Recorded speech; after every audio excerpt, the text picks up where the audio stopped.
السلام علیکم، welcome to my channel novel memories. Listeners, آج میں ایک کمپلیٹ ناول ریڈ کرنے جا رہی ہوں جس کا ٹائٹل ہے دھند بھری شام۔ چلے ناول سٹارٹ کرتے ہیں۔ وہ عین میرے سامنے بیٹھا تھا۔ اس کی آنکھوں میں شرارت اور چہرے پر گہری سنجیدگی تھی، جیسے میری حالت سے مزہ لے رہا ہو۔ میں بظاہر فون کا ریسیور لگائے فنانس سیکرٹری کے پی اے سے ان کی مصروفیت کے بارے میں پوچھ رہی تھی، لیکن میری ساری توجہ، سارا انہماک اس کی آنکھوں سے پھوٹتی شرارت نے توڑ پھوڑ کر رکھ دیا تھا۔ سیکرٹری کے پی اے نے کیا بتایا، کس ٹائم پر مجھے دوبارہ فون کرنے کے لیے کہا، میں باوجود کوشش کے سن نہیں پائی۔ یہ تو اس کے اوکے اللہ حافظ کہنے پر میں نے پسینے میں بھیگتی ہتھیلی سے پھسلتا فون کریڈل پر رکھ دیا۔ پسینے میں بھیگتی ہتھیلیاں برف ہوئی جا رہی تھیں اور سینے میں دھڑکنوں نے ادھم مچا رکھا تھا۔ مجھے خود پر خواہ مخواہ شدید غصہ آیا۔ بھلا آج ہی یہ ریڈ کارڈیگن پہن کر آنا تھا۔ صبح کے وقت گھر سے نکلتے ہوئے کیسی آفت سردی اور دھند ہوتی ہے، درست، مگر آفس کے اندر تو ٹیمپریچر نارمل ہوتا ہے۔ اور یہ باقی صاحب ہو تو ادھیڑ عمری کے باعث ذرا سی سردی پہ کپ کپاتے پھرتے ہیں، دوسروں کے ہیٹر بھی آن کر جاتے ہیں۔ مرینا کے گرم سوٹ سے جیسے شرارے لپکنے لگے تھے۔ مجھے سخت گرمی لگ رہی تھی، مگر یہ گرمی نہیں، کوفت، بے بسی، بیزاری اور غصہ تھا اس کی آنکھوں سے پھوٹتی شرارت پر۔ اب کہاں بھاگو گی؟ وہ مسکرا کر کہے جا رہی تھیں۔ جی فرمائیے، حتی الامکان لہجے کو کھردرا اور خشک ہوتے حلق سے روکھی آواز نکال کر میں نے کہا۔ اس نے کچھ بھی فرمائے بغیر اپنے آگے رکھے پیپرز میرے آگے کھسکا دیے۔ میں نے سرسری نظر ان پیپرز پر ڈالی اور فار آفس یوز والے انکلوئر میں 2 جگہ سائن کر دیے اور اسی طرح پیپرز واپس اس کی طرف بڑھا دیے۔ اب بینک والے بھی عجیب لوگ ہوتے ہیں، ذرا سی فارمیلٹی کے لیے شریف آدمی کو ہوار کر کے رکھ دیتے ہیں۔ اس نے انہیں شریر نگاہوں کو میرے چہرے پر فوکس کرتے ہوئے بظاہر اجنبی لہجے میں کہا تھا، اور میں تو اس کے شریف آدمی کی ٹرم پر ہی دانت کچکچا کر رہ گئی۔ جواب میں کچھ بھی کہے بغیر اپنے آگے پڑی گرے فائل کھول لی۔ میرا کام ہو جائے گا، اب میں جاؤں؟ وہ بولا، نگاہیں اسی طرح مجھ پر مرکوز کیے ہوئے۔ شور۔ میں نے سر جھکائے مصروف سے انداز میں اسے ٹلنے کو کہا۔ اب تو کوئی پرابلم نہیں ہوگی۔ پتہ نہیں وہ کس قسم کی تسلی چاہ رہا تھا۔ میری بے بسی اور کوفت اب غصے میں ڈلنے لگی تھی۔ نو۔ اپنے فشارے ہون کو قابو میں رکھتے ہوئے میں نے سر اٹھائے بغیر کہا، پکی بات ہے نا؟ وہ ڈٹائی سے بولا تو میرا ضبط جواب دے گیا۔ کیا پکی بات ہے ہیں؟ میں نے جھٹکے سے سر اٹھا کر چڑے ہوئے انداز میں پوچھا۔ اس کی آنکھوں کی شرارت ناچتے ہوئے اس کے چہرے تک پھیل گئی تھی، اور گھنی مونچھوں کے نیچے بھرے بھرے مسکراتے سرخ ہونٹ جیسے میری چڑچڑاہٹ سے محظوظ ہو رہے تھے۔ یہی جی، اس نے نچلا لب دبا کر مسکراہٹ چھپانے کی ناکام کوشش کرتے ہوئے مصنوعی بھول پن سے اپنے آگے پڑے پیپرز کی طرف اشارہ کیا۔ میں چند لمحے غصے میں اسے گھورتی رہی، پھر کرسی کھسکا کر اٹھ کھڑی ہوئی۔ آپ یہ اکاؤنٹ سیکشن میں لے جائیں۔ ایکسکیوز می، میں کہہ کر رکی نہیں۔ وہ اسی طرح کرسی پر بیٹھا مجھے جاتے دیکھتا رہا۔ میں یوں ہی ڈیٹا برانچ کی طرف نکل گئی۔ سب لوگ مصروف تھے اور اس وقت یہ بینک کے مصروف ترین گھنٹے ہوتے تھے۔ فالتو گپ شپ کے لیے کسی کے پاس ٹائم نہیں تھا، اور فالتو وقت تو اس وقت میرے پاس بھی نہیں تھا۔ مگر میرے آفس میں وہ لچڑ۔ میں یوں ہی جلتی کلستی تھوڑی دیر کو ربیہ کے پاس رک گئی۔ کیا بات ہے، فارغ ہو؟ ادھر تو لگتا ہے سر کھجانے کے لیے بھی کسی ہیلپ لائن سے مدد لینی پڑے گی۔ ویسے وہ مجھے دیکھتے ہوئے رکی۔ ویسے آج آپ بہت خوبصورت لگ رہی ہیں۔ اس شعلہ جوالا کارڈیگن کاک صاحب کے حسن کو بھی دو آشتہ کر رہا ہے۔ خیر تو ہے نا؟ وہ ذومانی انداز میں ادھر ادھر دیکھتے ہوئے میری طرف جھکی۔ ساون کے اندھے کو ہرا ہی سوچتا ہے۔ میں نے اس کے باب کٹ کو ہاتھ سے چھیڑا تو وہ ہنس پڑی۔ اس کے کیبن کے پاس سے گزرتے مرزا صاحب نے رک کر ہم دونوں کو بغور دیکھا اور دوسری تیکھی نظر سامنے لگے وال کلاک کو۔ عقل مند کو اشارہ کافی اور گدھے کو، اور اس وقت ہم دونوں میں سے کسی کا بھی گدھے کے قبیلے سے تعلق داری کا ارادہ نہیں تھا، اس لیے ربیہ تو اپنی چیئر گھما کر کی بورڈ پر کھٹ کھٹ انگلیاں چلانے لگی، اور میں مرزا صاحب کو سلام جھاڑتے ہوئے اپنے آفس کی طرف آ گئی۔ تھینک گاڈ وہ لچڑ جا چکا تھا۔ میں نے کمرے میں آتے ہی سکون بھرا گہرا سانس لیا اور انٹرکام پہ نذیر کو کافی لانے کا کہہ کر کھڑکی کے پاس کھڑے ہو کر بلائنڈز ہٹا کر باہر دیکھا۔ اوف، گہری گہری دبیز دھند سے اوپر سرمئی بھرے بھرے سے بادل ادھر ادھر منڈلاتے ہوئے نہیں بلکہ اپنی جگہ ڈٹے ہوئے تھے، تو گویا آج پیش گوئی سچ ثابت ہوگی۔ 4تھ فلور سے نظر آتی سڑکوں کی گہما گہمی اور ٹریفک کا رش تو اتنا متاثر کن نہیں تھا، البتہ آفس کے بائیں جانب واقع باغ میں اونچے اونچے گھنے درخت اور ان کے زور زور سے سر ہلاتے پتے بتا رہے تھے کہ باہر خنک ہواؤں کا زور ہے، اسی لیے آج سڑک پر رش بھی کم ہے۔ میں ہوا مہا موسم کی طرف اپنی توجہ مبذول کر کے خود کو اس تلخ حقیقت کا سامنا کرنے سے بچانے کی کمزور سی کوشش کر رہی تھی، جو ابھی چند منٹ پہلے میرے ٹیبل کے دوسری جانب پڑی کرسی پر بیٹھی تھی۔ برا ہو قاسمی صاحب کا، جنہوں نے میرے احتجاج کے باوجود میرا ٹرانسفر ادھر کر دیا۔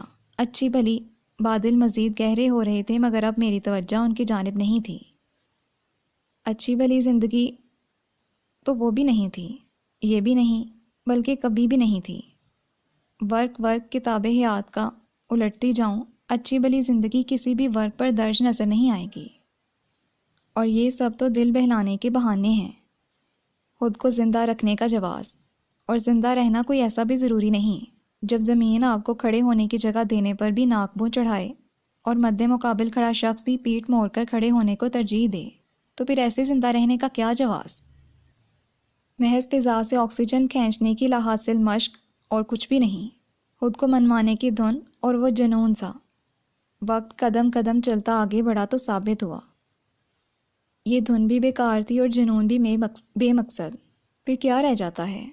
اف لگتا ہے یہ قنوتی اداس موسم مجھ پر حاوی ہو رہا ہے، اور ابھی جو مرزا صاحب نے لاسٹ ویک کا ڈیٹا مانگ لیا تو فائل یوں ہی پڑی ہے، اور میں جینے مرنے کے فضول قصے کو لیے بیٹھی لکیر پیٹ رہی ہوں۔ اگر جینے کا کوئی مقصد نہیں تو ان فضول الجھنوں میں اپنے دماغ کو کھپانے کا بھی کوئی حاصل نہیں۔ حد ہو گئی۔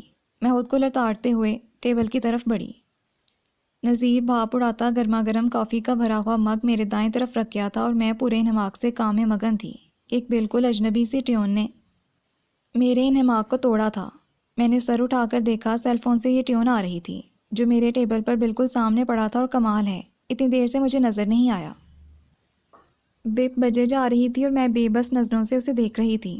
ابھی کچھ دیر پہلے اس کرسی پر کون بیٹھا ہوا تھا اور یہ سیل فون کس کا ہو سکتا ہے؟ مجھے معلوم تھا وہ انجانے میں اسے بھول گیا، یا یہ دوسری بات مجھے ہاتھ بڑھا کر اسے اٹھانے سے روک رہی تھی۔ میں سر تھامے بیٹھی رہی اور ٹیون بجتے بجتے تھک کر چپ ہو گئی۔ اس کے چپ ہوتے ہی کمرے میں گہرا سناٹا چھا گیا، ویسا سناٹا جیسا میرے اندر تھا۔ کیا میرے اندر سناٹا تھا؟ میں حیرانی سے خود سے پوچھ رہی تھی۔ نذیر پاس آ کر مجھ سے کچھ کہہ رہا تھا اور مجھے کچھ سنائی نہیں دے رہا تھا، مگر میرے اندر سناٹا تھا تو مجھے نذیر کے ہلتے لبوں سے کوئی آواز کیوں سنائی نہیں دے رہی تھی؟ کس قدر کڑاکے کی سردی تھی، ٹھنڈ کی وجہ سے ہاتھ پاؤں اکڑے جا رہے تھے۔ پہاڑوں پر رواں سیزن کی شدید برف باری ہو رہی تھی، جس کی وجہ سے میدانی علاقے برفیلی ہواؤں اور سردی کی زد میں تھے۔ صبح و شام کی جیسے تمیز مٹ گئی تھی، پتہ بھی نہیں چلتا تھا کب سورج دھند کی شال میں لپٹا لپٹا نکلا اور کب اس کی آغوش میں چھپ کر سو بھی گیا۔ وقت کی سوئیاں تھم سی گئی تھیں، صبح سے لے کر شام تک ایک ہی وقت، ایک ہی دھندلی شام کی سائے صبح کے وقت بھی یوں صحنوں، آنگنوں اور برآمدوں اور زینوں پر منڈلاتے نظر آتے، جیسے چار پہر انہی کی حکمرانی ہو، اور کسی منظر کو آنکھ چپکنے کی بھی اجازت نہ ہو۔ جی چاہتا بس سارا دن لحاف رضائی اوڑے نرم گرم سردی کے مزے لوٹتے رہو۔ زندگی کی سب ضروری احتیاجات سے نظریں چرا کر چند دن نہ سہی چند گھنٹے اس دھند بھری گیلی گیلی باس کو سانسوں میں سموتے ہوئے اس دھند کا حصہ بن جاؤ۔ پراخ زندگی اتنی صحیح کب ہے؟ کسی کو یوں ہی محض مانگ لینے پر ایسی فرصتیں بلا شرائط بخش ڈالے۔ ہاں جی، جب ہم پیدا ہوئے تھے تو قسمت نے ماں باپ کے کانوں میں بھی بھونک دیا، بشر کا بچہ ہے، اسے گھٹی میں بھی مشقت بلکہ جبری مشقت کا کڑوا کسیلا شہد چٹانا۔ عمر بھر ذرا سی ہوشی رعایت کو نہ ترسی تو میرا نام بھی بدقسمتی سے بدل کر قسمت سے بدل کر بدقسمتی رکھ دینا۔ اب ایمانداری کہو کہ وزادار ماں باپ نے بھی قسمت بی بی سے کیا کول ہی نبھایا، اور قسمت ہماری ان سے بڑھ کر وعدہ شار نکلی۔ اب چاہے مرو چاہے جیو، سانس آ رہی ہے نا تو بس جتے رہو اس مشقت کی چکی میں۔ جس دن لمبے لمبے سانس لیتے آخری دم کو چت لیٹے، اس دن کچھ سوچا جائے گا، ورنہ کوئی رعایت نہیں۔ وہ پٹک پٹک کر مشین سے میلے کپڑے نکالتے، جھنجھوڑتے اچھالتے خود کو ہی کوسے جا رہی تھیں۔ آسمان بادلوں سے اٹا پڑا تھا اور کوئی دم میں برسنے کو تیار۔ سردی ایسی جان لیوا کہ ہاتھ گرم بغلوں سے باہر آنے کو آمادہ نہیں، منہ سے سی سی نکلتی اس پر یہ ستم۔ ساری تھکن اسی ایک لمحے میں کہیں ہوا ہو گئی، اسی دھند بھری فضا میں۔ آج 10واں دن ہے، مشین تو مشین، یہ 2 ٹوکریاں منہ کو آ رہی ہیں۔ ان گندے چیتروں سے یہاں کس کو پرواہ ہے؟ وقت پر سب کھانا پینا پہننا اوڑھنا مل جاتا ہے، اور ضرورت بھی کیا ہے ایسی درسری پالنے کی؟ جس کا یہ آٹ کاٹ ہے وہی مرے، باقیوں کو کیا مصیبت پڑی ہے؟ اور فرمائشوں کو سب کے منہ کھلے ہیں، آج ہی بنے گا گاجروں کا حلوہ بھی، جیسے اس کے بعد ملک الموت نے گاجریں دیکھنے کی بھی مہلت نہیں دینی۔ ساگ بھی آج ہی دھونا ہے، اور ناشتے میں پائے۔ ہاں جی، گھر میں تو جنات پال رکھے ہیں یا موکل چھوڑے ہوئے ہیں، جھٹ بوتل سے نکلیں گی اور پٹ سے سب فرمائشیں دسترخوان پر سج جائیں گی۔ ان کا غصہ اور کھولن کم نہیں ہو رہی تھی۔ کسے پرواہ ہے؟ کوئی مارے درد کے رات بھر مرگے بسمل کی طرح تڑپا ہے۔ ساری رات بخار، پٹھوں میں درد، کمر میں درد، پر یہ منحوس درد کسی کو نظر تھوڑی آتا ہے تو دوسروں کی مظلومیت اور بس۔ انہوں نے مشین حالی کر کے ٹانگ مار کر آگے کو دھکیلی۔ آپ رہنے دیں، میں دھو لیتی ہوں۔ ویسے موسم اب بھی قدم آگے نہ بڑھتے اور زبان نہ کھلتی تو پھر ان توپوں کے گولے کئی گھنٹے نہیں کئی دن تک برسنے تھے، دن رات صبح و شام۔ موسم کی اچھی راگنی نہیں۔ آج گنو بھی تو 11واں دن ہے، اس منحوس کالی رات کو جائے نہ بندہ کھل کر سانس لے سکے، نہ آنکھ کھول کر کسی شے کی اصل کو پہچان سکے۔ اب اور کتنے دن ان بہلاووں میں گزریں؟ کل دھوپ نکلے گی تو کچھ کریں گے، پرسوں دھوپ نکلے گی، اور بھئی سچی بات ہے جن کے کندھوں پہ یہ بار پڑا ہے انہوں نے تو ایسے موسموں کا لطف نہیں اٹھانا۔ بکنا جھپنا ہی ہے کہ صبح صبح تیار شیار ہو کر چولہے چوکے کو لات مار کر گھر سے نکل گئے، اور شام ڈھلے سب پکے پکائے پر آ بیٹھے۔ اپنی ایسی قسمت کہاں؟ اس سے زیادہ سننے کی تاب نہیں تھی۔ پائپ نلکے میں لگا کر مشین بھرنا شروع کر دی۔ میں ذرا جا کر اب چولہے کی خبر لوں، ساگ بننے کو پڑا ہے اور گاجریں کشک ہونے کو۔ چلو وہ تو مشین میں ڈالو، جٹ تیار ہو کر نکل آئیں گی۔ ساگ کا بنانا اور حلوہ بنانا کمر میری ابھی سے اینٹتی جا رہی ہے، پائے تو اب مجھ سے نہیں بنے گے۔ انسان کوئی فولادی بیل نہیں جو دن رات وہ بکتی جھکتی برآمدے سے ہوتے ہوئے اندر چلی گئیں۔ مشین سے پائپ ہٹا کر پلگ لگایا اور مڑ کر کپڑوں کے ڈھیر کو دیکھا۔ بھلا یہ چادریں، صوفوں کے کور پھر نہیں دھل سکتے تھے؟ کوفت کی ہلکی سی لہر ابری اور معدوم ہو گئی۔ وہ تو سمجھی تھی کہ گھنٹہ 2 گھنٹہ کا کام ہوگا، مغرب کی اذان نے بتایا سورج ڈھل چکا ہے اور دن تمام ہو چکا ہے۔ ڈرائر میں کپڑے سکھانے کے باوجود ان کی نمی میں ہاتھ ہوا کمی نہیں آئی تھی۔ کپڑے اب پھیلانے کدھر ہیں؟ اپنے کپڑے پانی میں شرابور ہو چکے تھے اور گیلے ہاتھ پاؤں سردی سے نیلے ہو رہے تھے، اور سر تو جیسے گردن کے اوپر موجود ہی نہیں تھا۔ اوپر ہی ڈالا ہو، بارش کا تو کوئی امکان نہیں، تھوڑی ہوا ہی لگ جائے گی۔ نیچے برآمدے میں پڑے رہے تو سارا گھر برفانہ بن جائے گا۔ کچن کی نرم گرم خوشبو بھری فضا نے پل بھر کو قدم جکڑے۔ حلوہ بننے کے قریب تھا، اور پریشر کوکر میں پکتا ساگ اپنی خوشبو سے بتا رہا تھا وہ بھی تیار ہی ہے۔ موٹے موٹے باداموں کی گریاں، پستے اور چاندی کے ورق پاس ہی ڈش میں رکھے تھے۔ نظروں کا ارتکاز محسوس کرتے ہی انہوں نے آہستگی سے وہ ڈش چولہے کے نیچے کھسکا دی تو وہ چپکے سے پلٹ آئیں۔ سیڑھیاں چڑھ چڑھ کر اور گیلے کپڑے تاروں پر پھیلاتے بس وہ گرنے کو ہی تھیں کہ کام مکمل ہو گیا۔ واپسی کے لیے پہلا قدم نیچے رکھا اور آسمان سے پہلی بوند ٹپکی۔ او میرے خدا! ان کا جی چاہا ان لمبی چوڑی سیڑھیوں کو ایک ہی جست میں پھلانگ جائیں۔ خیر ہے برسیں گی نہیں۔ کچھ پل اس سرد برفیلی ہوا میں کھڑے ہو کر آسمان کا جائزہ لیا اور خود کو جھوٹی تسلی دیتے ہوئے نیچے اتر آئیں۔ وہ کام تو سارا میں نے کر لیا ہے، ساگ کو بس ایک گھونٹ لگا دو اور ذرا آٹے کو 2 ہاتھ مار دو۔ 2-4 چائے کے برتن ہیں، بس میں اب ذرا کمر سیدھی کر لوں۔ کھڑے کھڑے ٹانگیں شل ہو گئیں۔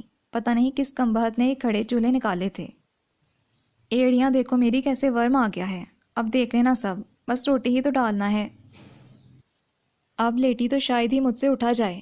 حلوے کی دیگچی کپڑے سے اٹھائی اور بوقت بدقت گھسیٹتے ہوئے باہر نکل گئیں۔ اور ہاں، ویسے تو دیسی گھی پڑا ہے ڈبے میں، پر ساگ کے ساتھ جوڑ تو مکھن کا بنتا ہے۔ بلائی میں نے نکال رکھی ہے، ٹائم ملے تو تھوڑا سا مکھن بھی نکال لینا، آگے تمہاری مرضی ہے، وہیں آ کر مانگیں گے۔ وہ کہتے ہوئے باہر نکل گئیں تو سینے میں تیز تیز اٹھتی درد کی ٹیسوں کو شال میں بھیجتے ہوئے سٹول کھینچ کر بیٹھ گئیں۔ شکر ہے ان گیلے کپڑوں سے تو نجات ملی۔ آگ کے قریب ٹھٹرتے ہوئے بدن کو کچھ سکون ملا تھا، اور یہ پھیلاوا اگلے ہی پل وہ سکون جیسے سامنے جلتی آگ میں راکھ ہو گیا۔ سارا کچن کسی استبل کا منظر پیش کر رہا تھا۔ پہلے اپنے لیے 1 کپ چائے بنا لوں، ورنہ تو کچھ نہیں ہوگا۔ ساس پین چولہے پر رکھتے رکھتے ہاتھ ٹھٹک گئے. نظریں وال کلاک کی طرف اٹھی تھیں. چائے بنانے اور پینے میں 15 منٹ تو لگ جانے تھے اور 15 منٹ اس کے بعد بچنے تھے کھانا سرو کرنے کے لیے. اور ابھی آٹا. بے بسی سے پرات میں پڑے آٹے کو دیکھا. پتہ نہیں یہ سارا دن کیا کرتی رہتی ہیں. دن میں تندور سے کچے جلے نان منگوانا گوارا ہیں. چاہے نان چبائے جائیں یا بریڈ کے ساتھ دال کھا لی جائے. آٹا شام ہی کو گوندے گا. وہ جلتی کٹتی آٹا گوندنے لگیں. بس برف باری نہیں ہو رہی تھی ورنہ سردی نے آخری درجے تک پہنچنے میں کوئی کسر نہیں چھوڑی تھی. بارش 1 گھنٹے بعد ہی شروع ہو گئی تھی اور اس وقت سے لگاتار ٹپ ٹپ سرد ہواؤں کے ساتھ برسے جا رہی تھی. کھانا کھاتے ہی سب اپنے کمروں میں گھس گئے تھے مگر لگتا تھا ان کے لیے ستم بالائے ستم کی رات تھی. ایک تو سردی کی شدت, دوسرے کپڑے دھونے سے جو سردی جسم میں گھسی تھی, 2 گھنٹے کچن میں کام کرنے سے بھی کم نہیں ہوئی تھی, تیسرے اوپر جا کر سارے کپڑے اتار کر گیلے کپڑوں کا ڈھیر اندر کمرے میں رکھنا پڑا جس کی وجہ سے کمرے میں سچ مچ برف باری کی سی ٹھنڈک محسوس ہونے لگی. اور غضب یہ کہ ہیٹر نے چلنے سے انکار کر دیا. کسی نے نیچے سے گیس کا والو بند کر دیا تھا یا ہیٹر ہی خراب ہو گیا تھا. 10-12 ماچس کی تیلیاں جلا جلا کر اس میں پھینکنے کے باوجود کچھ اثر نہیں ہوا. ہیٹر تو ان کے نصیبوں کی طرح ٹھنڈا پڑا تھا, حتیٰ کہ گیس کی شوں شوں بھی نہیں تھی. جسم میں اتری سردی نے اب اثر دکھانا شروع کر دیا تھا. سردی سے ٹٹرتا جسم اب بید کی چھڑی کی طرح کپ کپا رہا تھا. رضائیوں کی روئی دھنکوانے بھی 4 سال یا شاید 5 ہی ہو چلے تھے. جگہ جگہ روئی اکٹھی ہو کر گولوں کی شکل اختیار کر گئی تھی. وہاں سے بوسیدہ کپڑوں کے آر پار بخوبی دیکھا اور ٹھنڈک کو محسوس کیا جا سکتا تھا. سوچتی ہی رہ گئی اس بار لحاف کھول کر روئی اور ڈلواؤں گی. اور سردی عروج پر آ گئی. کیسے گزرے گی یہ رات. کامتی لرزتی آواز ٹھٹرے ہوئے کمرے کی فضا میں ہنک لہر کی طرح ابھری اور دم توڑ گئی. ٹھنڈی یک بستہ سیمنٹ ٹکڑی دیواریں اور جگہ جگہ سے ادھرا ہوا سیمنٹ کا فرش موسم کی ستم ظریفی میں اور اضافہ کر رہا تھا. بارش رات بھر ایک پل کے لیے نہیں تھمی. صبح وہ تیز بخار اور بے ہوشی کی حالت میں اپنے بستر پر نیم مردہ پڑی تھیں. اوہ ہیں, بارش شروع ہو گئی. مدھم سروں میں ہوتے ٹپ ٹپ سے میں چونکی. ہاتھ میں پکڑی کتاب میز پر اوندھی رکھی اور اٹھ کر کھڑکی سے باہر دیکھنے لگی. ہونک ہوا کا نم چونکا کمرے میں آ گیا. پل بھر میں کمرے کی گرم فضا ہونک ہو گئی. میں دھندلے آسمان سے قطرہ گرتی بوندوں کا نہ جانے کتنی دیر تک دیکھتی رہی. ہوا کے تیز جھونکے کے ساتھ ٹھنڈی بارش کی ہلکی سی بوچھاڑ اندر آ گئی. میں نے جھرجھری سے لیتے ہوئے کھڑکی بند کر دی. ہیلو. میں تھکن سے بے حال کمرے میں داخل ہوئی تو تیز خوشبو نے میرے نڈھال اعصاب کو ایک دم سے چوکنا کر دیا. منزہ نائٹ ڈیوٹی پر جانے کے لیے تیار ہو رہی تھی. باہر بارش ہو رہی ہے. وہ کانوں میں سلور گرے آویزیں پہنتے ہوئے مجھ سے بولی. ہاں ہو رہی ہے, بلکہ اب تو کافی تیز ہو گئی ہے. بس دوپہر میں تھوڑی دیر کے لیے رکی تھی. تم جا رہی ہو؟ میں کرسی پر بیٹھ کر اپنے بند جوتے اتارنے لگی. ہاں پلیز دیکھو تم جوتے نہیں اتارو. وہ ایک دم سے مڑتے ہوئے ملتجی لہجے میں بولی. کیا مطلب؟ جوتوں سمیت بستر پر دراز ہو جاؤں؟ اس وقت میں اتنی تکی ہوئی ہوں کہ 1 منٹ سے زیادہ بیٹھ نہیں سکتی. اس وقت واقعی تھکن اور سردی سے میرا برا حال تھا. مجھے ذرا سٹاپ تک ہی ڈراپ کراؤ پلیز. منزہ حسب عادت منت کرتے ہوئے بولی. سٹاپ تک؟ میں سوچ میں پڑ گئی. پلیز میں بالکل ریڈی ہوں. سٹاپ تک جاتے جاتے تو بھیگی بلی بن جاؤں گی. ساری تیاری غارت ہو جائے گی. اس نے جلدی جلدی اپنا موبائل, چابیاں, چھوٹا پرس اور چھوٹا سا وینٹی پرس اپنے شولڈر بیگ میں ڈالا. شال کندھوں پر اٹکائی اور نیلے رنگ کا پھولا ہوا شاپر اٹھا کر مجھے ملتجی نظروں سے دیکھنے لگی. مجبوراً مجھے اٹھنا ہی پڑا. اوہو, بارش تو خاصی تیز ہو گئی ہے. پتہ نہیں سٹاپ پر میری وین ملے گی بھی یا نہیں. اس نے شاپر گود میں رکھتے ہوئے فکر مند لہجے میں کہا تو میرا موڈ مزید آف ہو گیا. اب محترمہ یقیناً ہاسپٹل تک لفٹ مانگ لیں گی. اور ہوا بھی یہی. تھوڑی دیر بعد وہ کہہ رہی تھی. یار پلیز نکل تو آئے ہیں روڈ پر. 5 منٹ کا تو فاصلہ ہے. مجھے سروسز ہی ڈراپ کر دو پلیز. تمہاری بڑی مہربانی ہوگی. وہ باقاعدہ منت پر اتر آئی اور سٹاپ واقعی ویران پڑا تھا. صرف 2 آدمی شیڈ کے نیچے گرم چادریں اوڑھے سکڑ کر بیٹھے تھے. میں گاڑی مین روڈ پر لے آئی. Thanks, you are great my friend. اس نے اپنے تنے ہوئے اعصاب ڈھیلے چھوڑتے ہوئے مطمئن انداز میں بیٹھتے ہوئے کہا. میں اسی طرح لب نیچے ڈرائیو کرتی رہی. تھوڑا سا آگے اتار دینا. ہم جو ہی جیل روڈ کی طرف ٹرن ہوئے وہ جھٹ سے بولی. کیا بات ہے, تمہارا موڈ کیوں آف ہے؟ آج آئی بھی کافی لیٹ ہو. کیا کام زیادہ تھا؟ اسے بلاخر میری مستقل خاموشی کا خیال آ ہی گیا. میں نے ونڈ سکرین پر گردش کرتے وائپرز کو دیکھتے ہوئے ہنکارا سا بھرا. توبہ، میں حیران ہوتی ہوں کیسے تمہاری زبان ایک ہی کروٹ پر منہ کے اندر لیٹی رہتی ہے۔ میں تو چند سیکنڈ کچھ نہ بولوں تو لگتا ہے میری زبان پتھرا گئی ہے۔ تم بہت عجیب ہو۔ بس نہیں، تھینک یو۔ وہ گاڑی رکتے ہی جھٹکے سے اپنے شاپر اور بیگ سنبھالتی بیک وقت شکریہ اور تنقید کرتی ہوئی نیچے اتر گئی۔ اس کی نائٹ شفٹ کیا آج ادھر ہے؟ پنجاب کارڈیولوجی کی بغل میں چمکتا دمکتا KFC کھڑا تھا اور منزہ تیز قدموں سے بارش سے بچتی بچاتی ہی اس کا گلاس ڈور دھکیلتی اندر داخل ہو گئی تھی۔ میں نے بیزار خوفزدہ انداز میں گاڑی ریورس کی۔ ہر بار میں اس جیسے فضول لوگوں کی باتوں میں آ جاتی ہوں۔ اتنے روڈ میرے چہرے کے تاثرات ہوتے ہیں، اس کے باوجود کوئی چپکا جائے تو کیا کر سکتی ہوں؟ کندھے اچکاتے ہوئے میں نے خود کو بری الزامہ قرار دیا۔ اور کھانے کا کیا کیا جائے؟ سڑک کے اطراف کھانے پینے کی دکانوں میں لوگوں کا رش اور دکانوں سے اٹھتے دھوئیں کو دیکھ کر خیال آیا۔ اس وقت تھکن اتنی تھی کہ کہیں رک کر کھانا پیک کروانے کی بھی ہمت نہیں تھی۔ بینکنگ سیکٹر میں کام کرنا اگر میرا جنون نہ ہوتا تو میں کب کی اسٹف جاب کو چھوڑ کر بھاگ چکی ہوتی۔ ہر مسئلے کا حل فرار میں کب ہے؟ بھاگ چکتی جاب سے بھی تو سروائیو کیسے کرتی؟ کوئی ٹھٹا لگا کہ میرے اندر ہنسا۔ سر داہ بھر کر میں نے ہارن بجایا۔ میڈم روحی مجھے کوریڈور میں ہی مل گئیں۔ اس وقت آ رہی ہوں آفس سے، وہ وارڈن والی مشکوک لہجے میں ایک ہی نظر میں میرا بھرپور جائزہ لیتے ہوئے بولیں۔ نہیں، تو آدھ پون گھنٹہ پہلے گئی تھی، منزہ بی بی کو ڈراپ کرنے گئی تھی۔ میں نے تھکے ہوئے انداز میں کی رنگ دوسرے ہاتھ میں منتقل کی۔ کہاں؟ ہاسپٹل؟ ظاہر ہے اس کی نائٹ ڈیوٹی ہے آج۔ پوری گھٹیا حبیث ہے، وہ دانت کچکچا کر بولیں۔ آج اس کا آف ہے، معلوم کرنا تھا ذرا اس کے وارڈ سے۔ مجھے کیا ضرورت پڑی ہے؟ اس نے بس صد منت کہا تو مجبوراً مجھے بارش کی وجہ سے حامی بھرنا پڑی۔ میں نے جانے کو قدم بڑھائے۔ آؤ کافی پیتے ہیں اگر تمہارا موڈ ہو تو۔ وہ میرے موڈ کے برعکس اس وقت گپ شپ کے موڈ میں نظر آ رہی تھیں۔ نہیں سوری، میں نے تو دوپہر لنچ بھی ڈھنگ سے نہیں کیا تھا، اس وقت سخت بھوک لگ رہی ہے، کمرے میں جا کر دیکھتی ہوں اگر کچھ مل جائے تو چلو پھر آج تمہاری موج ہوگی، آؤ میرے ساتھ۔ وہ جوش بھرے انداز میں میرا ہاتھ کھینچتی اپنے آفس سے ملکہ کمرے میں لے آئیں۔ رفیق کو بھیجا ہے میں نے نان اور فش لینے، توے والی مچھلی مجھے بہت پسند ہے، وہ بھی ایسے گزر موسم میں۔ آج سوچا کتنا اور دل کو مارا جائے۔ چل میڈم روحی عیش کر۔ وہ واقعی آج موڈ میں تھیں۔ کبھی کبھی تو سوچتی ہوں یہ بکواس حرام اور جاب چھوڑ کر کہیں اور ٹرائی کرتی ہوں۔ پھر رزق کی مار سے ڈر لگنے لگتا ہے کہ اگر ہم سب اتنے بزدل نہ ہوں تو شاید بدی یوں معاشرے میں دندناتی نہ پھرے۔ کیا خیال ہے تمہارا رگیزہ؟ میں اب جوتے اتار کر گرم جرابوں میں اپنے پیروں کو ہولے ہولے دبا رہی تھی۔ آتش دان میں جلتے انگارے سے ہیٹر نے کمرے کو خوب گرما رکھا تھا۔ میں نے آہستگی سے لپٹی ہوئی شال کھولی۔ ٹھیک کہا آپ نے۔ میں نے رسمانی ان کی ہاں میں ہاں ملائی، ورنہ شاید میں نے ان کی بات دھیان سے سنی بھی نہیں تھی۔ آج منزہ کا آف تھا، میرے دماغ کی سوئی اس فکرے پر اٹکی ہوئی تھی۔ آپ کو کس نے بتایا آج منزہ کا آف تھا؟ میری زبان کی نوک پر آ ہی گیا۔ اس کی ڈیوٹی میٹ شاہین نے، اور بس جانے دو، اس میں بتانے نہ بتانے والی کوئی بات ہی نہیں۔ منزہ بی بی کا گیٹ اپ، اس کے انداز ہی ہر وقت بتانے کو تیار ہوتے ہیں کہ وہ کون سی ڈیوٹی کرنے جا رہی ہے۔ اور سچی بات کہوں تو میں نرانٹ عورتوں کے چلتروں کو نہیں سمجھتی۔ گھروں سے نکل پڑی ہیں چار پیسے کمانے، اور اپنے پیروں پر کھڑی ہو کر سمجھتی ہیں ساری دنیا ان کے پیروں کے نیچے آ گئی ہے۔ اب کوئی انہیں بیوقوف نہیں بنا سکتا، ایکسپلائٹ نہیں کر سکتا۔ ارے نادانو، تم تو اس روز اس دنیا کے چکمے میں آ جاتی ہو جس دن اپنے گھروں کی دہلیز سے قدم باہر رکھتی ہو، اور یہ دنیا خیر سے تمہاری ان دلیرانہ بلکہ مردانہ جرتوں کو کیسے سلام پیش کرتی ہے۔ کبھی سلیمانی ٹوپی پہن کر سب کچھ غور سے سنیں تو پتہ چلے۔ میڈم روحی ایک دم سے جیسے پھٹ پڑیں۔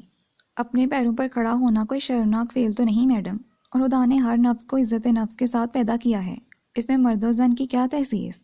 اور اپنے وجود کو فعال ثابت کرنے کے لیے اپنے پیروں پر کھڑا ہونا کوئی بری بات تو نہیں۔ مجھے حقیقتاً ان کی بات بری لگی تھی۔ میں نے یہ کب کہا کہ بیکار رہ کر ہاتھ پاؤں توڑے جانوروں کی سی زندگی بسر کر کے زمین کے اوپر کا بوجھ زمین کے اندر اتر جائے؟ مگر اس نوم اور اکڑ میں کہ ہم برسر روزگار ہیں، اپنا کماتی ہیں، اپنا کھاتی ہیں، کسی پر بوجھ نہیں، تو ہم کیوں کسی کی بری بھلی سنیں، برداشت کریں اور کسی کے کہے پر کسی معمول کی طرح عمل کریں، اپنی اقدار اپنی حدود کو بھول جائیں؟ رگیزہ بی بی، میرا میاں اللہ بخشے 4 بچے میری جھولی میں ڈال کر اس دنیا سے رخصت نہ ہوتا تو میں کبھی اپنے گھر کی دہلیز پار کر کے اس واہیات کام میں پڑتی؟ جاوید بھائی میرے شوہر کے کزن ہیں، میں کون سی پڑھی لکھی تھی؟ 9ویں جماعت سے بھاگی ہوئی، نہ کوئی ہنر ہاتھ میں نہ ڈگری، جاوید بھائی یہ گرلز ہاسٹل شروع کر کے مجھے اس کی وارڈن نہ بناتے تو میں بھی شاید آج اپنے بچوں کے پیٹ کے خاطر نہ جانے کون کون سی ڈیوٹیاں نبھا رہی ہوتی۔ لاکھ کوشش کرتی ہوں ان بے مہار بکریوں کو نکیل ڈالنے کی، سخت سے سخت رویہ اپنا کر شرم دلانے کی، مگر سچ ہے جو بڑوں کہلائی لوئی تو کیا کرے گا کوئی۔ آج نائٹ ڈیوٹی، آج آفس میں کام ہے، آج کل اوور ٹائم لگا رہی ہوں، فلاں بہانہ ایکسکیوز۔ سچ پوچھو ایک مچھلی پورے جل کو گندا کرتی ہے، یہاں تو پورا جل ہی گندا ہے، ایک مچھلی کو کیا روؤں میں؟ تم جیسی پورے ہاسٹل میں ایک دو ہیں اور بس، ورنہ تو مجھے اپنی تنہا بھی یقین کرو مشکوک لگتی ہے، اتنی نائٹ ڈیوٹی کرنے کے بعد بھی۔ وہ نان سٹاپ جلے کٹے انداز میں کہی گئیں اور میرے دماغ کی سوئی دوسری بار یہاں تو سارا جل ہی گندا ہے پر اٹک چکی تھی۔ لاؤ بھائی رفیق، بہت شکریہ، بھوک کے مارے دم نکلا جا رہا تھا، آج سردی اتنی تھی میرا تو کچن میں جانے کو جی نہیں چاہا، دوسرے صبح سے گیس اتنی کم آ رہی ہے، پتہ نہیں کیا مصیبت پڑی ہے، 2 بار کمپلینٹ کروا چکی ہوں، اب صبح دیکھوں گی۔ رفیق گرما گرم خوشبو اڑاتی مچھلی کباب کے لفافے میز پر رکھ گیا تو وہ بولتے ہوئے اٹھ کر کھانا پلیٹوں میں نکال لگیں۔ چلو پکڑو، تم کس سوچ میں گم ہو گئی؟ یہ بک بک تو ادھر 24 گھنٹوں کی ہے، میری مانو، اور جو جاوید بھائی میری بات سن لیں تو کھڑے کھڑے مجھے اس جاب سے فارغ کر دیں کہ میں خود تمہیں ہاسٹل چھوڑنے کا مشورہ دے رہی ہوں۔ سچ کہوں یہاں کا ماحول تم جیسی لڑکیوں کے لیے مناسب نہیں، کوئی قریبی رشتہ دار ہے تو اس کی بری بھلی سن لو، مگر گھر کی چھت، اپنا سائبان اور 4 دیواری عورت کے لیے اس سے بڑھ کر تحفہ اللہ نے اس دنیا میں اور کوئی نہیں اتارا، اور یہ عورت ہی ہے ناشکری ناقدری جو اس تحفے کو ساری زندگی کوستی اور لاتے مارتی رہتی ہے۔ جن سے یہ تحفہ چھن گیا ان سے اس کی قدر پوچھو۔ بچے الگ ہاسٹلز میں رل رہے ہیں، میں ادھر ان بے شرم ڈھیٹ لڑکیوں کی تھانے دار نہیں بنی بیٹھی ہوں۔ دل سے ہو اٹھتی ہے جب گھر کی یاد آتی ہے۔ کیسا بہشت کا ٹکڑا تھا میرا گھر، ایک شوہر کے جانے سے اور روزگار نہ ہونے سے پہلی بار میں نے میڈم روحی کی کرخت آنکھوں میں نمی دیکھی تھی، پہلا ہی نوالا میرے حلق میں اٹک گیا۔ آپ سے بہشت آپ کے شوہر کے جانے سے نہیں چھٹی، آپ کے بے روزگار ہونے نے چھینی، اور روزگار کے لیے ہر صورت گھر کی دہلیز پر لانگنی پڑتی ہے میڈم روحی، میں نے جتاتے ہوئے کہا تھا۔ وہ نم آنکھیں جھپکتے ہوئے سر ہلانے لگیں تو مجھے خوشی سے محسوس ہوئی، دونوں ہی باتیں ہیں، سر کا سائیں سر پر نہ رہے تو سر کی چھت بھی کمزور پڑ جاتی ہے، اپنا گھر ہوتا تو اسے تھوڑا بہت کرائے پر اٹھا کر کچھ آمدن کا انتظام کر لیتی، مگر تقدیر اکثر ہمیں مستقل بنیادوں پر کوئی آسائش مہیا نہیں کرتی، جو تھوڑا بہت ادھر سے کماتی ہوں بچوں کے ہاسٹلز اور پڑھائی کے اخراجات پر اٹھ جاتا ہے۔ بس کبھی کبھی خوف اور وحشت سے میں پاگل ہونے لگتی ہوں کہ میں جو ہاسٹل کے ماحول سے اتنی حائف ہوں، میری دونوں بچیاں ابھی چھوٹی سہی، سمجھ میں نہیں آتا کہاں سے انہیں گھر کی محفوظ چھت فراہم کروں کہ کوئی کبھی بھی ان پر انگلی نہ اٹھا سکے۔ کتنا مجبور ہے انسان۔ اب ہم دونوں کے لیے اس گرما گرم خوشبو اڑاتی مچھلی کو کھانا مشکل ہو گیا تھا۔ میں 2-4 لقمے لے کر ہی شکریہ کہتی جوتے اور بیگ سنبھالتی اٹھ کر چلی آئی۔ باہر بارش اسی رفتار سے برس رہی تھی۔ بے وقوف تم نہیں سمجھتی یہ گھر کی چھت کیا چیز ہے، اس کے اندر آدمی 100 جوتے کھا لے، باہر قدم قدم پر ذلت کے گھڑے میں گرنے سے کروڑ درجے بہتر ہے، اور عورت کے لیے نرا نفع۔ ایسی کسل مندی سوار ہو رہی تھی کہ میں کپڑے بدلے بغیر بستر میں گھس گئی، خیال تھا لیٹتے ہی تھکاوٹ کی وجہ سے نیند آ جائے گی، مگر نہ جانے کیسے کوئی اچانک میرے پہلو میں آ لیٹا تھا۔ نرا نفع؟ بڑا نفع کمایا ہے میں نے پہلو جھٹکتے ہوئے کروٹ بدلی۔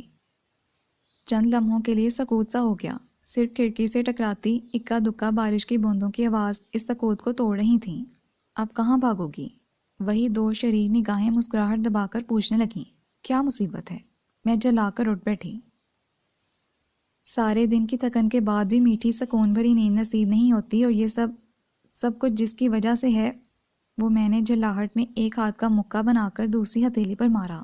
نیند دور دور تک آنکھوں میں نہ تھی۔ اتنے برسوں میں نے کیا کمایا؟ میں بے چین سی ہو کر بستر سے اتر آئی۔ یہ بے خوابی کی بیماری، اس رات کے بعد آج تک میں ایسی میٹھی ایسی بے فکر نیند نہیں سوئی۔ تھکن سے بدن چور ہوتا ہے، بستر سے کمر لگتی ہے، دماغ متحرک ہو جاتا ہے اور آنکھیں چوپٹ کھل جاتی ہیں، کبھی آدھی رات کے بعد، کبھی آخری پہر اور کبھی صبح کی اذان تک آنکھیں سر تھکن سے بوجھل، مگر نیند نہیں آتی۔ ایسی بے سکونی کی تمنا تو میں نے کبھی نہیں کی تھی۔ کھڑکی کی چوکھٹ سے ٹیک لگائے 2 آنسو میری بے بس آنکھوں سے نکل گئے۔ باہر ہنک ہوا تھی اور بارش، مگر دھند نہیں تھی۔ بس بارش کا غبار سا چاروں اور پھیلا ہوا تھا۔ میرا فیصلہ غلط نہیں تھا تو پھر مجھے سکون کیوں نہیں ملتا؟ سرد ہوا سے جلتی بلتی آنکھوں کو سکون مل رہا تھا۔ طبیعت کی بے چینی کچھ کم محسوس ہو رہی تھی، شاید اس لیے کہ میں بستر سے اٹھائی تھی۔ میرا دماغ جاگنے اور سونے کے درمیان ہونے والی نورا کشتی سے بچ گیا تھا۔ بہت زیادہ میں نے اس مسئلے پہ سوچا۔ کئی اسپیشلسٹ ڈاکٹرز کنسلٹنٹ سے رجوع کیا کہ بستر پر لیٹتے ہی میری آنکھوں سے نیند بگ سے کیوں اٹھ جاتی ہے۔ کیسا عجیب سا خیال میرے دماغ کو گھیر لیتا ہے کہ اب مجھے سونا پڑے گا۔ دن کب نکلے گا اور رات کی تنہائی ہے، اندھیرا ہے اور میرا اکیلا پن۔ میں اس ساری کائنات میں بالکل اکیلی ہوں۔ کچھ عرصہ ٹرینکولائزرز اور سلیپنگ پلز لیتی رہی، پھر وہ بھی چھوڑ دیں۔ ان کے نشے سے چند راتیں تو اچھی نیند آتی، اس کے بعد پھر وہی بے چینی، بے قراری۔ جب پلز لے کر بھی بے قرار رہنا ہے تو پھر ان کے بغیر ہی کیوں نہ بے قرار رہا جائے۔ یہی سوچ کر میں نے ساری دوائیوں کا ڈھیر ڈسٹ بن میں پھینک دیا۔ رات کے نہ جانے کون سے پہر تک میں یوں ہی کبھی بستر پر اور کبھی کھڑکی کے آس پاس ٹہلتی رہی۔ رات کے 2 بجے منزل لوٹی تھی۔ کسی گاڑی کے رکنے اور کسی مرد سے باتیں کرنے کی آواز، سرد رات کے گہرے سناٹے میں جو میری طرح جاگ رہا ہوگا سب نے سنی ہوگی۔ پھر میڈم روحی سے اس کی تکرار۔ اس کے بعد وہ پیر پٹکتی بڑبڑاتی اندر آئی تھی۔ اس نے دھاڑ سے دروازہ کھولا اور میں اس سے پہلے بستر میں گھس کر سر تک لحاف اوڑھ چکی تھی۔ بڈھی سمجھتی کیا ہے خود کو، بڑی نیک پروین ہے نا، تبھی ادھر بیٹھی ہے۔ اس سے ڈیل کیے بغیر بالا ہی بالا سب کچھ ہو جاتا ہے۔ کمیشن کے چکروں میں اپنی پارسائی کا ڈھول گلے میں بجا کر دوسروں کو امپریس کرنا چاہتی ہے۔ پیسے دیتے ہیں ادھر مفت میں نہیں رہتے جو اس کی آتے جاتے بکواس سنیں۔ ماں بنتی ہے سب کی، پہلے جن کی اصل ماں ہے ان کی تو خبر لے لے، وہ نہ جانے کیا کیا گل کھلاتے پھر رہے ہوں گے۔ دوسروں پر کیچڑ اچار کر سمجھتی ہے اس کو بڑی پاک باز ثابت کر دے گی۔ وہ جوتے بیگ شال اچھالتی مسلسل بولے جا رہی تھی۔ میں نے لحاف کی درز میں سے دیکھا، منزہ نے وہی کپڑے زیب تن کر رکھے تھے جو وہ شاپر میں اپنے ساتھ لے کر گئی تھی۔ اس کی بڑبڑاہٹ باتھ روم جانے اور پھر آنے کے بعد بھی جاری رہی۔ جلتی کلستی بستر میں گھسی اور محض 15 منٹ بعد اس کے ہراٹے کمرے میں گونج رہے تھے۔ کتنی خوش نصیب ہے، سب کچھ کر آ کے بھی کیسی سکون بھری نیند سوتی ہے۔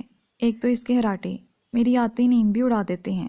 صبح پھر اس روحی بیگم سے کہتی ہوں مجھے علیحدہ روم دے، میں اس کے ساتھ نہیں رہ سکتی۔ لحاف کے اندر دم گھٹ رہا تھا۔ میں نے لحاف سے باہر سر نکالتے ہوئے گہرے گہرے سانس لیے۔ آخر کتنے کمرے، کتنی جگہ بدلو گی رگیزہ، اور سکون، نیند، خوشی تمہارے آگے آگے کہہ لگاتی بھاگ رہی ہے۔ پکڑ سکتی ہو تو پکڑ لو۔ کوئی تالی مار کر ہنسا تھا۔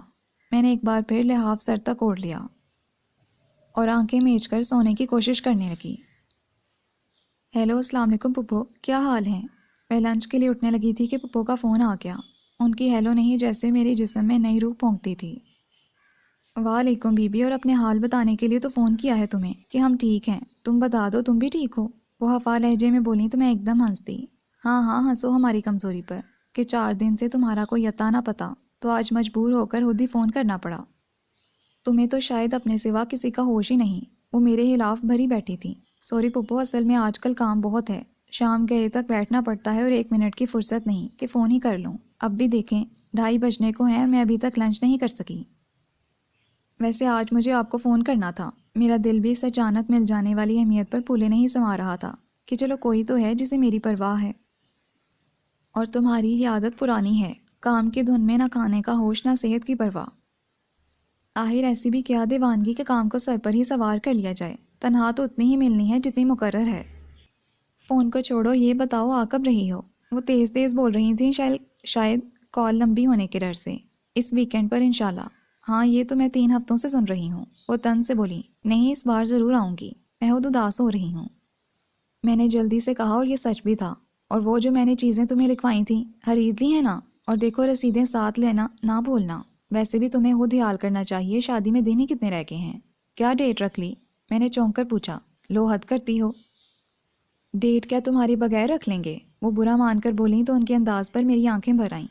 تم آؤ تو بس 1-2 ماہ کے اندر کی کوئی تاریخ رکھ لیتے ہیں، اور وہ دوسرا معاملہ بھی۔ دیکھو بیٹا، اب میری جو عمر ہے اس میں انسان خاصا بے صبرا ہو جاتا ہے، اور میرے تو سمجھو بچے بھی 4 ہیں۔ ایک کو بیاہ دیا، دوسری کی تیاری ہے، پیچھے رہ گئے تم دونوں۔ میں اب اس معاملے کو اور نہیں لٹکانا چاہتی۔ ویکینڈ میں 2-3 دن ہیں، ان 2-3 دنوں میں اچھی طرح سوچ کر اور فیصلہ کر کے ہی آنا، کیونکہ میں نے سوچ رکھا ہے دونوں کی ڈیٹ اکٹھا ہی رکھنی ہے۔ ان کے حتمی لہجے پر میں چپ سی ہو گئی۔ نہیں پھپھو، ابھی نہیں، ابھی میں نے ہولے سے کہنا چاہا۔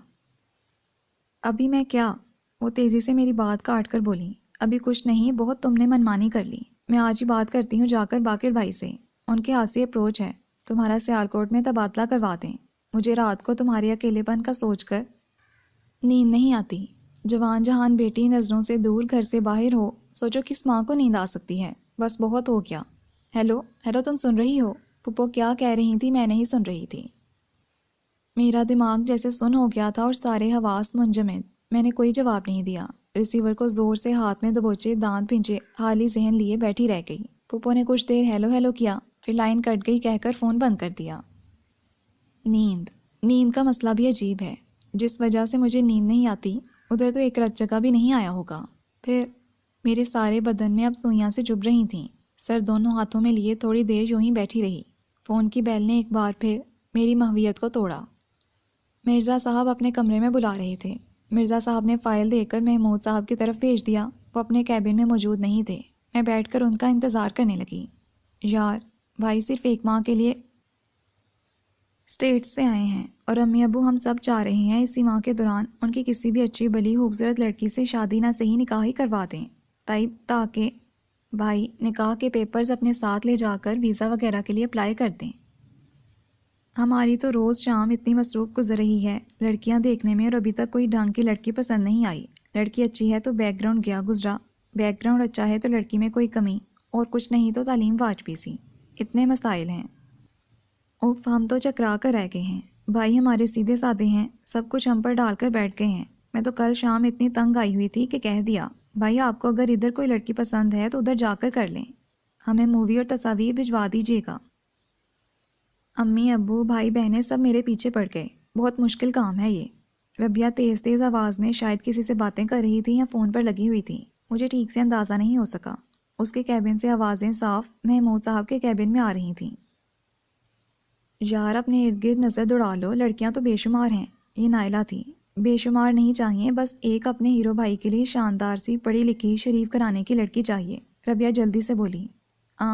میں اپنا نام پیش کر دیتی، تمہاری تینوں شرائط پر پورا اترتی ہوں، پر سوری تم نے دیر کر دی۔ وہ تفاہرانہ ہنسی کے ساتھ بولی تو ربیہ بھی ہنس دی۔ تمہاری یہ لشکاریں مارتی ڈائمنڈ رنگ دیکھ کر کوئی بے وقوف یا آنکھ کا اندھا ہی ایسی بات کرے گا۔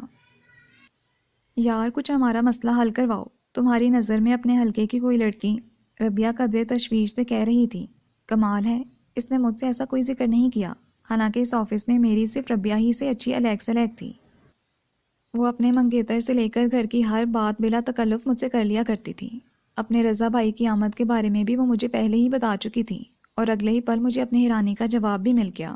یار رگیزہ زبردست لڑکی ہے، اسمارٹ، خوبصورت، معصوم، شریف اور سب سے بڑھ کر اتنی تعلیم یافتہ۔ تمہارا تو وہ حال ہے بغل میں چھری اور ڈنڈورا۔ بس رہنے دو۔ وہ دبے ہوئے لہجے میں اس کی بات کاٹ کر بولی۔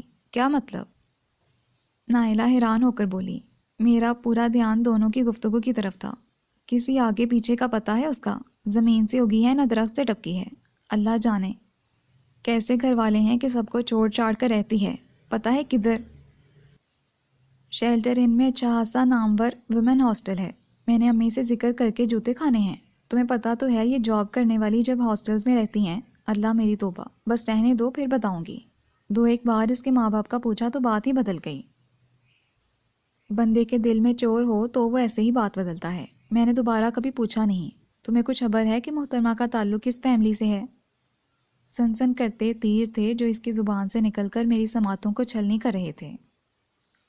اس نے تحقیر آمیز لہجے میں پوچھا۔ نہیں کہاں، وہ کبھی اس جانب کسی کو آنے ہی نہیں دیتی۔ نائلہ بولی۔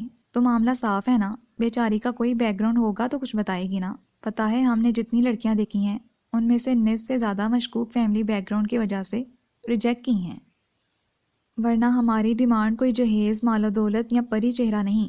امی تو بس ایک ہی فارمولے کے تحت لڑکی دیکھنے جاتی ہیں کہ لڑکی نہیں اس کی ماں اور فیملی کو دیکھو، اور یہاں تو ماں نہ فیملی، حالی لڑکی کے چال چلن کو کوئی کیا جانے۔ وہ بے رحمانہ انداز میں کہے جا رہی تھی۔ اسے زیادہ سننے کی مجھ میں تاب نہیں تھی۔ میں فائل اسی طرح محمود صاحب کی ٹیبل پر چھوڑ کر باہر نکل آئی۔ اپنے آفس سے بیگ اور موبائل لے کر چپراسی کو اپنے جانے کا بتا کر میں نکل آئی۔ باہر نکل کر بھی نہ جانے کتنی دیر تک میں گاڑی کے اسٹیئرنگ پر سر رکھے ساکت بیٹھی رہی۔ اب یوں بیٹھنے کا کیا فائدہ؟ اس وقت مجھ میں اتنی جرت کیوں پیدا نہیں ہوئی کہ جا کر اس نیک بی بی ربیہ کا منہ توڑ دیتی؟ اسے کس نے حق دیا ہے یوں میرے کردار کے بارے میں حاشیہ آرائی کرنے کا؟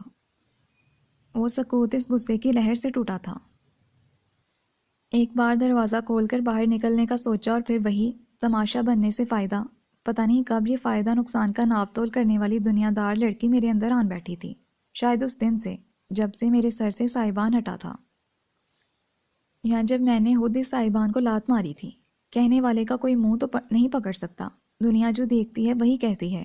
اس پر یوں غمزدہ ہونے کی کیا ضرورت جب میرا ضمیر مطمئن ہے، میرا اندر پرسکون ہے؟ تو مجھے لوگوں کی بکواس پر کان دھرنے کی کیا ضرورت ہے؟ سر جھٹکتے ہوئے میں نے گاڑی سٹارٹ کی۔ کیا واقعی میرا ضمیر مطمئن ہے؟ میرے اندر سکون ہے؟ ایک اور فضول سوال مجھے اپنے آپ سے بھی کوفت ہونے لگی۔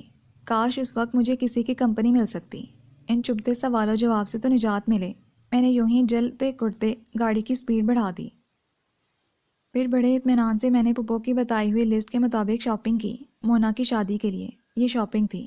ظاہر ہے ہر چیز اچھی کوالٹی اور سٹینڈرڈ برانڈڈ کی ہونی چاہیے تھی۔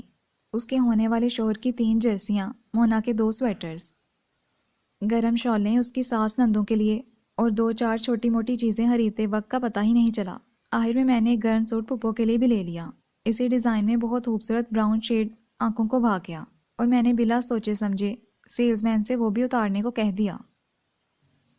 حالانکہ دماغ نے سرزنش بھی کی، مگر اکثر دل جب منمانی پر آئے تو دماغ بیچاری کی کم ہی سنی جاتی ہے۔ ڈھیر شاپرز اٹھا کر گاڑی کی پچھلی سیٹ پر رکھتے ہوئے میں نے ٹائم دیکھا۔ 5 بج چکے تھے۔ گہری شام ہنک تاریکی میں ڈھل چکی تھی۔ مال روڈ پر ہنکی اور چہل پہل دونوں عروج پر تھے۔ کچھ دیر ادھر ہی ٹہل لیا جائے، دل نے جھٹ کہا۔ دل نے فرمائش کر ڈالی، وہیں سے گرم گرم چکن برگر لے کر کھا لیا۔ کچھ دیر یوں ہی ادھر ادھر ونڈو شاپنگ کرنے کے بعد میری نظر اپنی پسندیدہ بک شاپ پر پڑی۔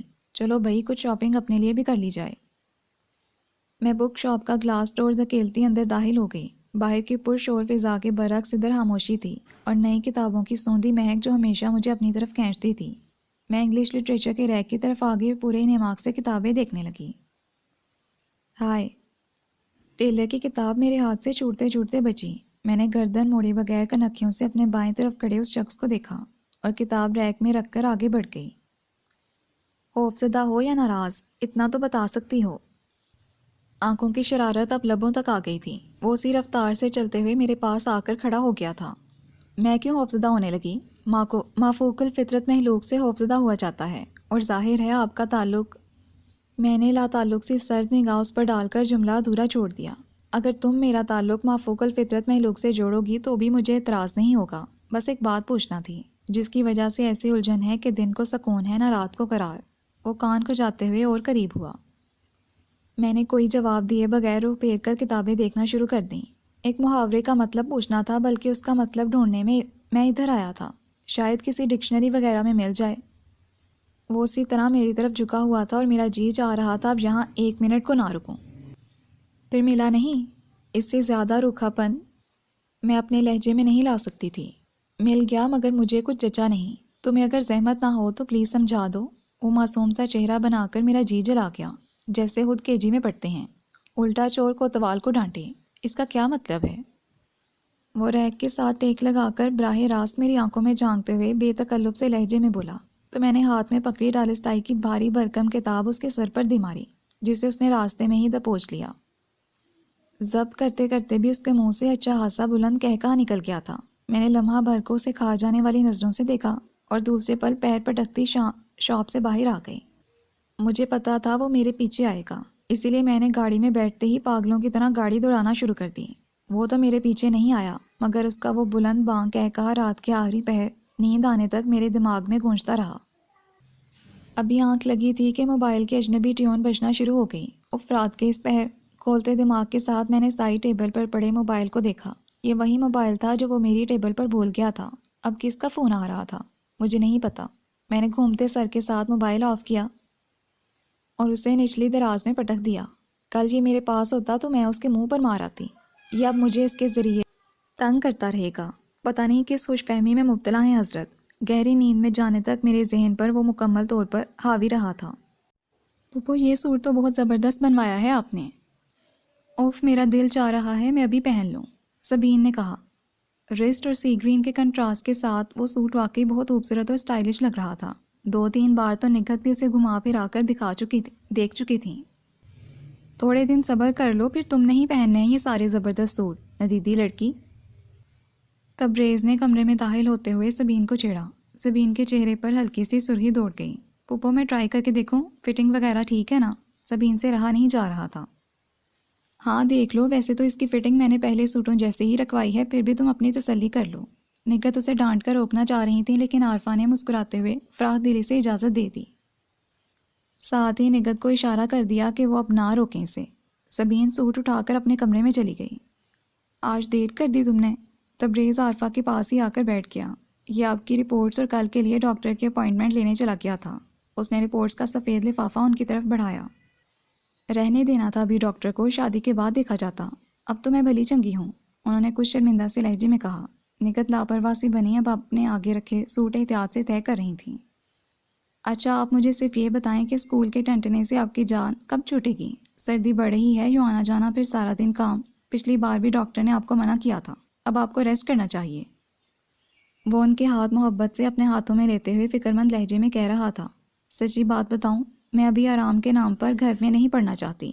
جس دن ہاتھ پاؤں توڑ کر بستر سنبھال لیا اس دن بس بستر کی رہ جاؤں گی۔ یوں بھی انسان کام کرتا ہی بھلا لگتا ہے، اور تمہارے اصرار پر میں تو کمبل کو چھوڑنا چاہتی ہوں۔ کمبل اب مجھے نہیں چھوڑتا۔ وہ مسکراتے ہوئے آہستہ آواز میں بولی۔ کیا مطلب؟ اس نے پوچھا۔ نگہت کو بیٹے کی اس درجہ تشویش سے الجھن سی ہونے لگی تھی۔ وہ اب ارد گرد پھیلی چیزیں سمیٹنے لگی تھیں۔ اسکول والوں کا اصرار ہے کہ میں ریٹائرمنٹ نہ لوں، یوں بھی بیٹا میرے پاس ہنر ہے۔ بچیوں کو سلائی کڑھائی نیٹنگ کا ہنر منتقل کرتے ہوئے مجھے بہت خوشی، بڑا سکون ملتا ہے۔ جس طرح بے علم اور جاہل انسان راستے کی بے جان پتھر کی مانند ہوتا ہے، جب چاہے وقت اور لوگ اسے ٹھوکر لگا کر آگے نکل جائیں، اسی طرح بے قصب انسان بھی بیکار ہی ہوتا ہے۔ مجھے تو بہت خوشی ہوتی ہے کہ میرا بیکار وجود تھوڑا بہت کام میں تو آتا ہے۔ جب اس جسم کی مشینری بالکل جواب دے گئی، اس دن تمہارے مشورے پر عمل کر لوں گی۔ وہ ہلکے پھلکے انداز میں کہتے ہوئے اٹھ کر جانے لگیں۔ تو میں جو آپ سے اتنے دن سے سر پھوڑ رہا ہوں اور آپ نے مجھ سے وعدہ بھی کیا تھا، اب کہ وہ خفا لہجے میں بولا۔ میں اپنی بات سے پھری نہیں، اور وعدہ بھی تو اپنے بیٹے سے کیا تھا، پھر کیسے مکر سکتی ہوں؟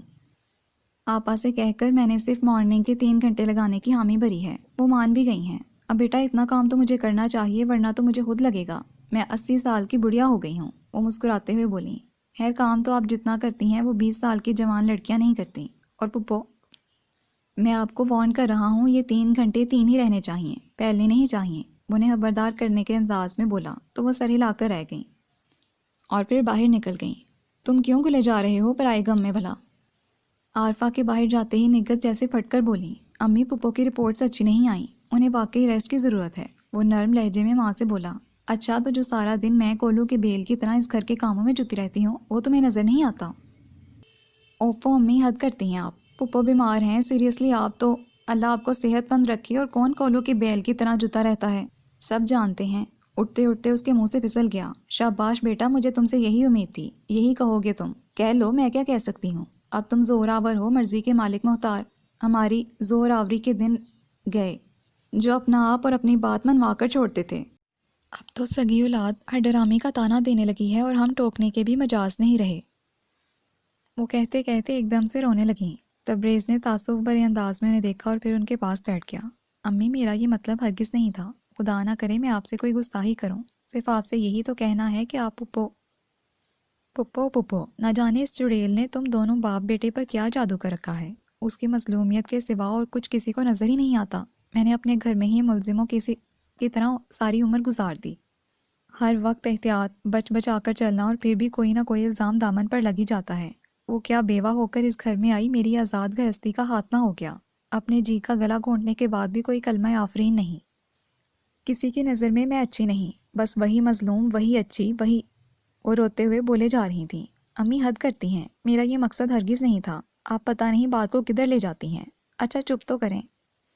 اب ابو آنے والے ہیں، کھانا ابھی تیار نہیں ہوا۔ اس نے موضوع بدلنے کے خیال سے پوچھا۔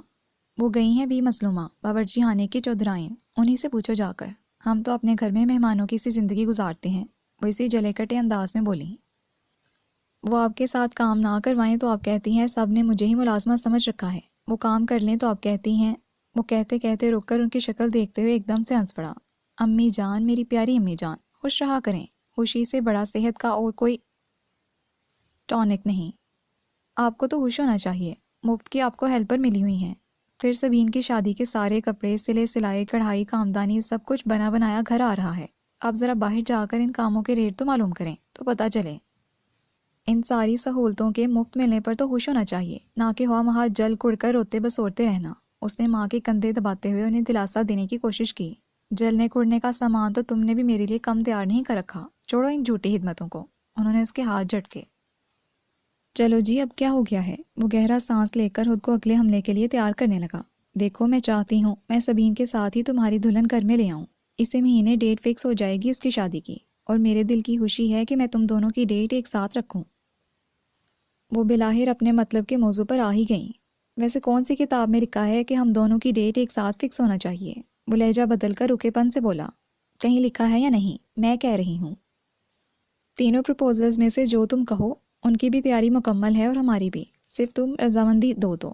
میں آپ سے 1000 بار کہہ چکا ہوں میں ابھی شادی نہیں کرنا چاہتا، پھر ایک ہی بات کو بار بار دہرا کر آپ کو کیا مزہ ملتا ہے؟ وہ چڑھ کر کہتے ہوئے اٹھ کھڑا ہوا۔ میں ماں ہوں، اس لیے پاگل ہوں جو ایک ہی بات کو بار بار دہراتی ہوں، اور جب تک تم مان نہیں جاؤ گے دہراتی رہوں گی۔ مجھے آج تم صرف ایک بات کا جواب دو، تمہارا یہ ابھی کب ختم ہوگا؟ وہ دو ٹوک انداز میں کہتے ہوئے اس کے بالمقابل کھڑی ہو گئیں۔ جب ختم ہوگا آپ کو بتا دوں گا، وہ پیچھا چھڑانے والے انداز میں کہتے ہوئے جانے لگا۔ میں سب جانتی ہوں تمہاری یہ جان چھڑانے کے انداز، وہ بولتی ہوئی اس کے پیچھے آئیں۔ جب جانتی ہیں تو پھر کیوں پوچھتی ہیں؟ وہ زور سے کہتے ہوئے کمرے سے نکل گیا۔ وہ رنج اور غصے میں کھڑی کچھ دیر دیکھتی رہیں، پھر سر پکڑ کر بیٹھ گئیں۔ تم شادی کر لو۔ امرود کے پیڑ پر چڑیاں چوں چوں کر رہی تھیں۔ تیز دھوپ میں سستانے کے باوجود اسے عجیب سی بےکلی تھی۔ کبھی پھر سے ایک شاخ پر جھولتی اور دوسرے لمحے چوں چوں کرتی دوسری شاخ پر سے جھول جاتی۔ حالانکہ دھوپ اتنی اچھی، نرم گرم روشن اور مہربان سی تھی کہ ایک بار اس کی آغوش میں آنکھیں موندنے کے بعد ساری بے چینیاں دم توڑ سکتی تھیں۔ کیسی بیوقوف چڑیا ہے! میں نے اس کی بے چینی سے منہ موڑتے ہوئے چمکیلی دھوپ میں آنکھیں موند لیں۔ میڈم روحی کے قدموں کے پاس مونگ پھلی کے چھلکوں کا ڈھیر پڑا تھا۔ وہ ابھی جھولی میں مونگ پھلی کا ڈھیر لیے تڑاتڑ چھیلتے ہوئے کھائے جا رہی تھیں۔ ایک آدھ نظر گود میں رکھے میگزین کے کھلے صفحے پر ڈال لیتی اور ایک آدھ نظر مجھ پر۔ دیکھو، جاب کرنے میں کوئی برائی نہیں، میں تو خود اس بات کے حق میں ہوں کہ اگر آپ تعلیم حاصل کرو، خصوصاً پروفیشنل تعلیم، تو پھر آپ کو جاب ضرور کرنی چاہیے۔ اس ایجوکیشن کا حق ہے جو آپ نے سالوں کی محنت سے حاصل کی ہے، مگر ہمارا معاشرہ بڑا الٹا ہے۔ یہاں گھر بیٹھی لڑکیوں کے رشتوں میں 100 نقص لوگ یوں ہی نکال جاتے ہیں، اور جاب کرنے والی 9 to 5 کی ٹائمنگ میں بڑا نازک معاملہ ہوتا ہے، پھر وہ کسی گارڈین شپ کے بغیر ہو۔ تم جوان ہو، خوبصورت، اعلیٰ پوسٹ پر فائز ہو، اگر چاہو گی تو کوئی نہ کوئی مرغا پھانس سکتی ہوں۔ مجھے یکایک دھوپ چبھنے لگی تھی۔ 2-4 سالوں میں یہ سب مشکلیں نہیں، حادثہ ناممکن بھی ہو جائے گا۔ تمہیں اس مسئلے کو سیریس لینا چاہیے۔ یہ کوئی حل نہیں کہ جاب کر لی اور ہاسٹل میں رہ لیا۔ ہاسٹل کی ریپو تمہیں معلوم ہے نا، وہ کیا محاورہ ہے، کوئلے کی نہیں بھئی دہی کوئلے کی کان سے گزرو تو ناممکن ہے آپ کے کپڑے بے داغ رہ سکیں۔ کچھ ایسا ہی معاملہ ہوتا ہے ہاسٹل میں رہنے والی ورکنگ وومنس کا۔ ایک بات پوچھوں؟ اور ربیہ والی بات کر رہی تھی مگر ذرا مختلف انداز سے۔ تمہارے پیرنٹس، بہن بھائی، میرا مطلب ہے کوئی تو ہوگا۔ یہ تعلق جتنے بھی دکھ دینے والے ہوں، زندگی کے کڑے سفر میں چھاؤں ایک بہلاوا سہی، یہ ناطے اس بہلاوے کا نام ہے۔ دیکھنے والے کو یہی نظر آتا ہے کہ ہم اس بہلاوے کی چھاؤں تلے سفر کر رہے ہیں، چاہے وہ چھاؤں کڑی دھوپ سے۔ مجھے جانا ہے، 3 بجے کی بکنگ ہے میری، ابھی نکلوں گی تو ٹائم پر پہنچوں گی۔ گاڑی میں ادھر ہی چھوڑے جا رہی ہوں، 2 دن کی لیو لے کر جا رہی ہوں، آپ ذرا خیال رکھیے گا۔ میں ان کی پوری بات سنے بغیر اٹھ کھڑی ہوئی تھی۔ کہاں جانا ہے تمہیں؟ وہ حیران سی ہوئی تھیں۔ سیالکوٹ، بتایا تھا نا میری پھپھو ہوتی ہیں ادھر، ان کے ساتھ ہی رہتی تھی میں پہلے۔ یہ تو اب اس ٹرانسفر نے مصیبت ڈالی ہے جو مجھے ہاسٹل میں رہنا پڑا ہے، اور ہر کسی کو کوئی نہ کوئی جملہ کہنے کا موقع مل گیا۔ آخری بات میں نے منہ میں کہی اور انہیں کچھ حیران سا چھوڑ کر کمرے میں چلی آئی۔ میں شارٹ لیو لے کر آ گئی تھی، بیگ تو میں رات ہی کو تیار کر چکی تھی۔ بینک سے نکلتے نکلتے سہیل کا فون آ گیا کہ اس کے پینوراما سے کوئی اچھی سی گھڑی لے آؤں عام استعمال کے لیے۔ اس کی خریداری میں مجھے گھنٹہ بھر لگ گیا۔ واپس آ کر کچھ دیر دھوپ سینکنے کی نیت سے باہر آ بیٹھی اور روحی بیگم کو میری ہمدردی کا بخار چڑھ گیا۔ میں جلتی کرتی سامان اٹھانے لگی۔ جس وقت میں سامان سے لدی پھندی پھپھو کے گھر میں داخل ہوئی، شام ڈھل چکی تھی اور ہلکی ہلکی دھند بھری گہری سرمئی رات کی سیاہی چاروں طرف پھیل چکی تھی۔ گھر میں شلجم گوشت کی خوشبو ناچتی پھر رہی تھی، باہر سے آنے والوں کا استقبال کرتی۔ اس خوشبو کے نتنوں میں گھستے ہی مجھے خیال آیا، میں نے دوپہر کا کھانا بھی نہیں کھایا۔ راستے میں تھوڑی سی مونگ پھلی ٹونگی تھی اور ایک چاکلیٹ کھایا تھا۔ ماں صدقے، ماں واری، بسم اللہ، میری بچی آ گئی۔ میں سامان کے بڑے بڑے شاپرز اور بیگ رکھ رہی تھی جب پھپھو خود اٹھ کر مجھے گلے لگانے آئیں۔ شاید یہ دوری کا اثر ہے جو پھپھو ایسے بے قرار ہو کر مجھ سے مل رہی ہیں۔ ان کے گرم سینے سے لگے لگے میں نے پیچھے بیٹھے سہیل، مونا، نیلم بھابھی اور ان کے بیٹی کو دیکھ کر مسکراتے ہوئے سوچا، صبح سے انتظار کر رہی ہوں کہ کب میری پردیسن بیٹی آتی ہے۔ دیکھو تو مونا کتنی کمزور ہو گئی ہے یہ 2-2.5 ماہ میں۔ کیا بات ہے، وہاں کھانے کو کچھ نہیں ملتا؟ پھپھو اب تشویش سے مجھے دیکھتے ہوئے پوچھ رہی تھیں۔ اور اماں، لاہور کے تو کھانے بڑے مشہور ہیں، یہ لگتا ہے صرف ان کی خوشبو سونگھ کر گزارا کرتی رہی ہے۔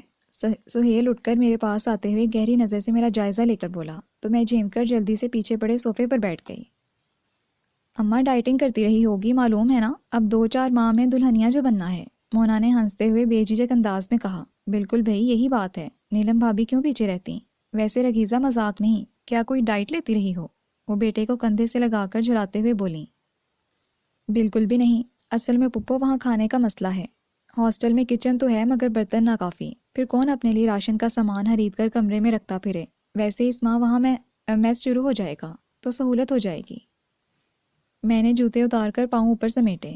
اب نہ چائے کا ٹائم ہے نہ کھانے کا، پھر کیا لوگی؟ نیلم بھابھی نے پوچھا۔ لو دلہن، تم حد کرتی ہو، چائے کا اتنی ٹھنڈ میں بھلا کیا پرہیز؟ کھانے میں 1-8 گھنٹہ ہے، چائے لے آؤ، ساتھ گاجر کا حلوہ بھی جو کل بنایا تھا۔ پھپھو میرے تھکن بھرے چہرے کو ممتا لٹاتی نظروں سے دیکھتے ہوئے بولیں تو میری آنکھوں میں ایک دم کچھ جلنے لگا، گرم گرم دھواں سا نکلنے کو بے قرار ہوا۔ اچھا بھئی، جو میں نے کہا تھا وہ لائیں۔ سہیل بے تکلفی سے میرے ساتھ ہی صوفے پر بیٹھ گیا۔ میں کچھ پرے کی طرف سمٹ گئی۔ ہاں ہاں لائی ہوں۔ بچی کو سانس تو لینے دو، کچھ کھا پی لینے دو، پھر اپنی فرمائشوں کا منہ کھولنا، پھپھو نے فوراً کہا۔ تو ان کی اتنی محبت پر مجھے سچ مچ رونا ہی آنے لگا۔ پھر چائے پینے کے دوران ہی میں نے سب کچھ کھول کر پھپھو اور مونا کو دکھایا۔ زبردست بھئی رگیزہ، تمہاری چوائس تو A1 ہے، یقین کرو مجھے یہی کلرز چاہیے تھے اور ایسی ہی کڑھائی۔ بلیک شال اوڑھ کر خود کو دیکھتے ہوئے مونا نے خوشی سے کہا تو میری ساری تھکن اتر گئی۔ یار یہ والا ماڈل تو پرانا ہو گیا، تم اس سے اگلا لے کر آتی نا، سہیل نے اپنے موبائل سیٹ کو دیکھ کر کچھ مایوسی سے کہا۔ گھڑی بھی اسے کچھ خاص پسند نہیں آئی تھی۔ یہ دونوں چیزیں ہی اتنی قیمتی تھیں کہ اس سے زیادہ مہنگی میں خرید ہی نہیں سکتی تھی، اور یہ میں کہہ نہ سکی۔ بس کہ سیانی سی مسکراہٹ کے ساتھ پھپھو کو دوسرا سامان دکھانے لگی۔ اور ان سب چیزوں کی رسیدیں بھی تو دو، میں نے تمہیں خاص تاکید کی تھی۔ سب چیزوں کو تسلی بخش نظروں سے دیکھتے ہوئے پھپھو نے کہا تو میں نے اپنا ہینڈ بیگ اٹھا کر رسیدیں نکالیں۔ ارے اماں رہنے دینا، آپ نے کون سے پیمنٹ کرنی ہے؟ سہیل نے ہنس کر کہا تو میں نے ڈرتے ڈرتے اسے دیکھا۔ وہ کہیں مذاق تو نہیں کر رہا؟ اس سارے سامان پر میرے پچھلے 3 ماہ کی سیلری اور بچت سب اٹھ گئی تھی۔ ماشاءاللہ اتنی اچھی تنخواہ ہے، کماؤ پوت ہے آپ کی بیٹی۔ یہ سب تو اس کی 2 ماہ کی سیلری کے برابر بھی نہیں۔ پھر وہ یہ سب مونا کے لیے تو لائی ہے۔ مونا کوئی غیر تو نہیں، رگیزہ کی بہن ہے، یوں بھی مونا کی شادی کا کوئی گفٹ تو دینا ہی تھا رگیزہ نے، آپ اسے گفٹ ہی سمجھ لیں، کیوں ریزی؟ وہ بے حد اپنائیت سے میری طرف جھک کر بولا تو میں وہ تمام رسیدیں ہاتھ میں پکڑے ہی رہ گئی۔ رہنے دو تم، یہ بھلا کون سا شادی کا گفٹ ہوا؟ گفٹ بندہ اپنی خوشی سے دیتا ہے۔ یہ تو سب میں نے خود منگوایا تھا۔ رگیزہ ادھر دو مجھے۔ پھپھو نے 2 رسیدیں مجھ سے لے لیں۔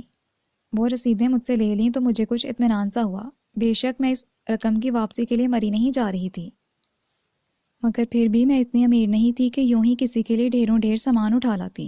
تم نے کوئی نہ کوئی فیصلہ تو کر لیا ہوگا۔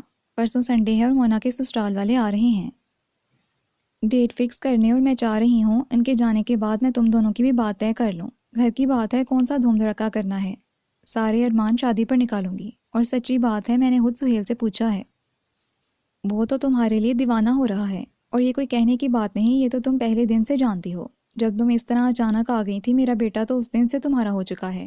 میں خود بھی تمہاری طرف سے فیصلہ کر سکتی ہوں۔ آخر تمہاری ماں کی جگہ بھی ہوں اور تمہارے باپ کی سگی بہن بھی۔ کیا ہوا جو میرا بھائی جنت مکانے یہ دن دیکھے بغیر ہی اس دنیا سے چلا گیا، ورنہ آج مجھے تم سے نہیں صرف اپنے بھائی سے کہنا پڑتا، اور وہ ہاں کرنے میں مجھے 1 منٹ کی تاخیر نہیں کرتا۔ اتنی پیاری تھی میں اپنے بھائی کو۔ وہ تو ساری زندگی بھابھی نے کچھ نہ سمجھا، پر اپنا ہون اپنا ہی ہوتا ہے، اور ہون کا رشتہ کہیں نہیں جاتا۔ تھی نا تم میرا ہون، تو کیسے ہون کی کشش تمہیں کھینچ کر لائی؟ بس اب رات کو سوچ لینا جو سوچنا ہے، صبح مجھے ہاں ہی میں جواب چاہیے۔ کل نیلم اور مونا کو بازار بھیجوں گی، فی الحال شگن کے لیے اچھا جوڑا اور کچھ دوسرا سامان لے آئیں جا کر۔ اب تم بھی آرام کرو۔ میں کھانے کے بعد کمرے میں آئی ہی تھی کہ پپو میرے پیچھے چلی آئیں اور کھڑے کھڑے یہ سب کچھ کہہ کر میرا اگلا جواب سنے بغیر باہر چلی گئیں۔ سب باتیں درست پپو کی محبت، سہیل کے ڈھکے چھپے اظہار الفت کے انداز اور روحی بیگم کے ہچے، مگر یہ بھی درست ہے کہ میں اتنا بڑا فیصلہ اتنی اچانک اور خود سے نہیں کر سکتی۔ گرم لحاف سینے تک اوڑھتے ہوئے میں ابھی یہیں تک سوچ پائی تھی کہ مونا چلی آئی۔ سونے لگی ہو؟ وہ گرم دودھ کے 2 مگ ٹرے میں رکھ کر لائی تھی۔ کوشش کر رہی ہوں سونے کی، میں نے جبرن مسکراتے ہوئے کہا۔ گولی مارو کوشش کو، نیند نہیں آتی۔ ڈونٹ وری، باتیں کرتے ہیں چل گوزے، او مہنگے صحیح مگر ہم بھی اب ادھر مہمان ہیں، سو اسی مہمانداری کا خیال کرتے ہوئے امی نے مجھے ڈھیر سارے منگوا دیے ہیں، چلو آج ان کا خاتمہ کرتے ہیں۔ 7 باتیں، نیند آنا ہوگی تو آ جائے گی ورنہ کوئی ٹینشن نہیں۔ وہ چل گوزوں کا پیالہ اسی ٹرے میں رکھ کر میرے بیڈ پر آ گئی اور میرے بجھے دل کی کلی کھلسی اٹھی۔ مجھے مونا سمیت سب کی یہ مہربانیاں، یہ محبت بھرے انداز بہت انوکھے لگ رہے تھے اور بہت اچھے بھی۔ مونا اب نان سٹاپ اپنے سسرال اور منگیتر کی خوبیاں پلس اچھائیاں بیان کرنا شروع ہو چکی تھی۔ میں مونا سے باتوں کے دوران ہی لیٹے لیٹے سو گئی تھی اور نہ جانے کتنے دنوں بعد اتنی میٹھی، اتنی بھرپور نیند آئی تھی مجھے۔ میں 10 بجے کے قریب فریش ہو کر باہر آئی تو کچن میں ناشتے کی سرگرمیاں ٹھنڈی پڑ چکی تھیں۔ اتنی نیند آئی میری بیٹی کو، میں نے سب سے کہہ دیا کہ سونے دو اسے۔ نہ جانے کتنے دنوں بعد ایسی اچھی نیند سوئی ہے۔ وہاں تو منہ اندھیرے ہی کام پر دوڑنے کے لیے جاگنا پڑتا ہوگا۔ 4 دن کے لیے آئی ہے تو خوب آرام کر لے۔ پپو نے اپنے ساتھ لپٹا کر خوب پیار کرتے ہوئے گہری لگاوٹ سے کہا تھا۔ نیلم، رگیزہ کے لیے بھی ناشتہ لے آؤ اور سہیل کے لیے بھی۔ میں نے تو ابھی تک تمہارے انتظار میں چائے نہیں پی، بلکہ مونا اور نیلم نے بھی نہیں پی۔ اسی وقت سہیل لاؤنج میں داخل ہوا۔ تم آج آفس نہیں گئیں؟ مجھے اسے گھر میں دیکھ کر کچھ حیرت سی ہوئی۔ آفس تو میں نے ہی کہا تھا آج مت جاؤ، ذرا رگیزہ کو کمپنی دے دینا، تم آفس نکل جاؤ گے، تمہارے ابا صبح ہی نکل چکے۔ مونا اور نیلم کو اگر بازار جانا ہوا تو وہ بیچاری تو بور ہو جائے گی۔ مجھے پتہ ہے تمہیں بازار زیادہ پھرانا پسند نہیں، پتہ نہیں ان دونوں کے ساتھ جاؤ یا نہیں۔ پپو نے جواب دیا۔ اسی وقت نیلم بھابھی گرم گرم مولی کے پراٹھے، بنا ہوا قیمہ اور سادے پراٹھے ٹرالی میں رکھے لے آئیں۔ مونا چائے لا رہی ہے، تم شروع کرو۔ انہوں نے سہیل کے سامنے ناشتہ رکھا اور ٹرالی میری طرف کھسکا دی۔ ناشتہ کرو، پھر مجھے تم سے کوئی ضروری بات کرنا ہے۔ پپو نے جیسے ہی کہا پہلا نوالا ہی میرے حلق میں اٹک گیا۔ نیلم، تم اتنی دیر میں لسٹ بنا لو سامان کی، جو مونا کا خریدنے والا رہ گیا ہے اور جو کچھ رگیزہ کے لیے خریدنا ہے۔ اور سہیل، تم کھانے پینے کے سامان کی جو لسٹ ہے اس کا سامان لے آؤ۔ کل کی دعوت کے لیے اتنے کام ہیں اور دن تو نکلتے ہی سکڑنے لگتا ہے۔ دیکھو تو 11 بجنے کو ہیں، ادھر 2 بجے نہیں، ادھر دن تمام ہوا نہیں، بازار میں بھی تمہیں کافی ٹائم لگ جائے گا، بس اب تم ذرا جلدی کرو۔ پپو نیلم بھابھی اور چائے لے کر آتی مونا سے بولی۔ مجھے سردی لگ رہی ہے، ذرا باہر دھوپ میں بیٹھ کر چائے پیوں گی۔ میں آدھا پراٹھا اسی طرح چھوڑ کر مونا سے چائے کا کپ لیے باہر آ گئی۔ پپو پکارتی رہ گئیں کہ میں ناشتہ ادھورا چھوڑ کر جا رہی ہوں۔ پچھلے صحن میں دھوپ دھندلی سی تھی مگر سردی اندر کی نسبت کم تھی۔ بظاہر سب کچھ ٹھیک تھا، پپو بھی، سہیل بھی، مگر کوئی اضطراب تھا جو اس نقطے پر پہنچ کر مجھے پوری قوت سے پیچھے کی طرف دھکیل رہا تھا۔ میں جو دعوے کرتی تھی کہ مجھے اپنی زندگی کا ہر بڑا فیصلہ خود کرنے کا حق ہے اور میں ہر فیصلہ اپنی مرضی سے کروں گی، اب جب کہ مجھے یہ اختیار مل رہا تھا تو نہ جانے کیسی جی پلٹ جانے کو چاہتا تھا کہ یہ اتنا بڑا میری زندگی کا اہم ترین فیصلہ کوئی اور کرے۔ کیا سوچ رہی ہو؟ سہیل میرے سامنے پڑی کرسی سنبھال چکا تھا۔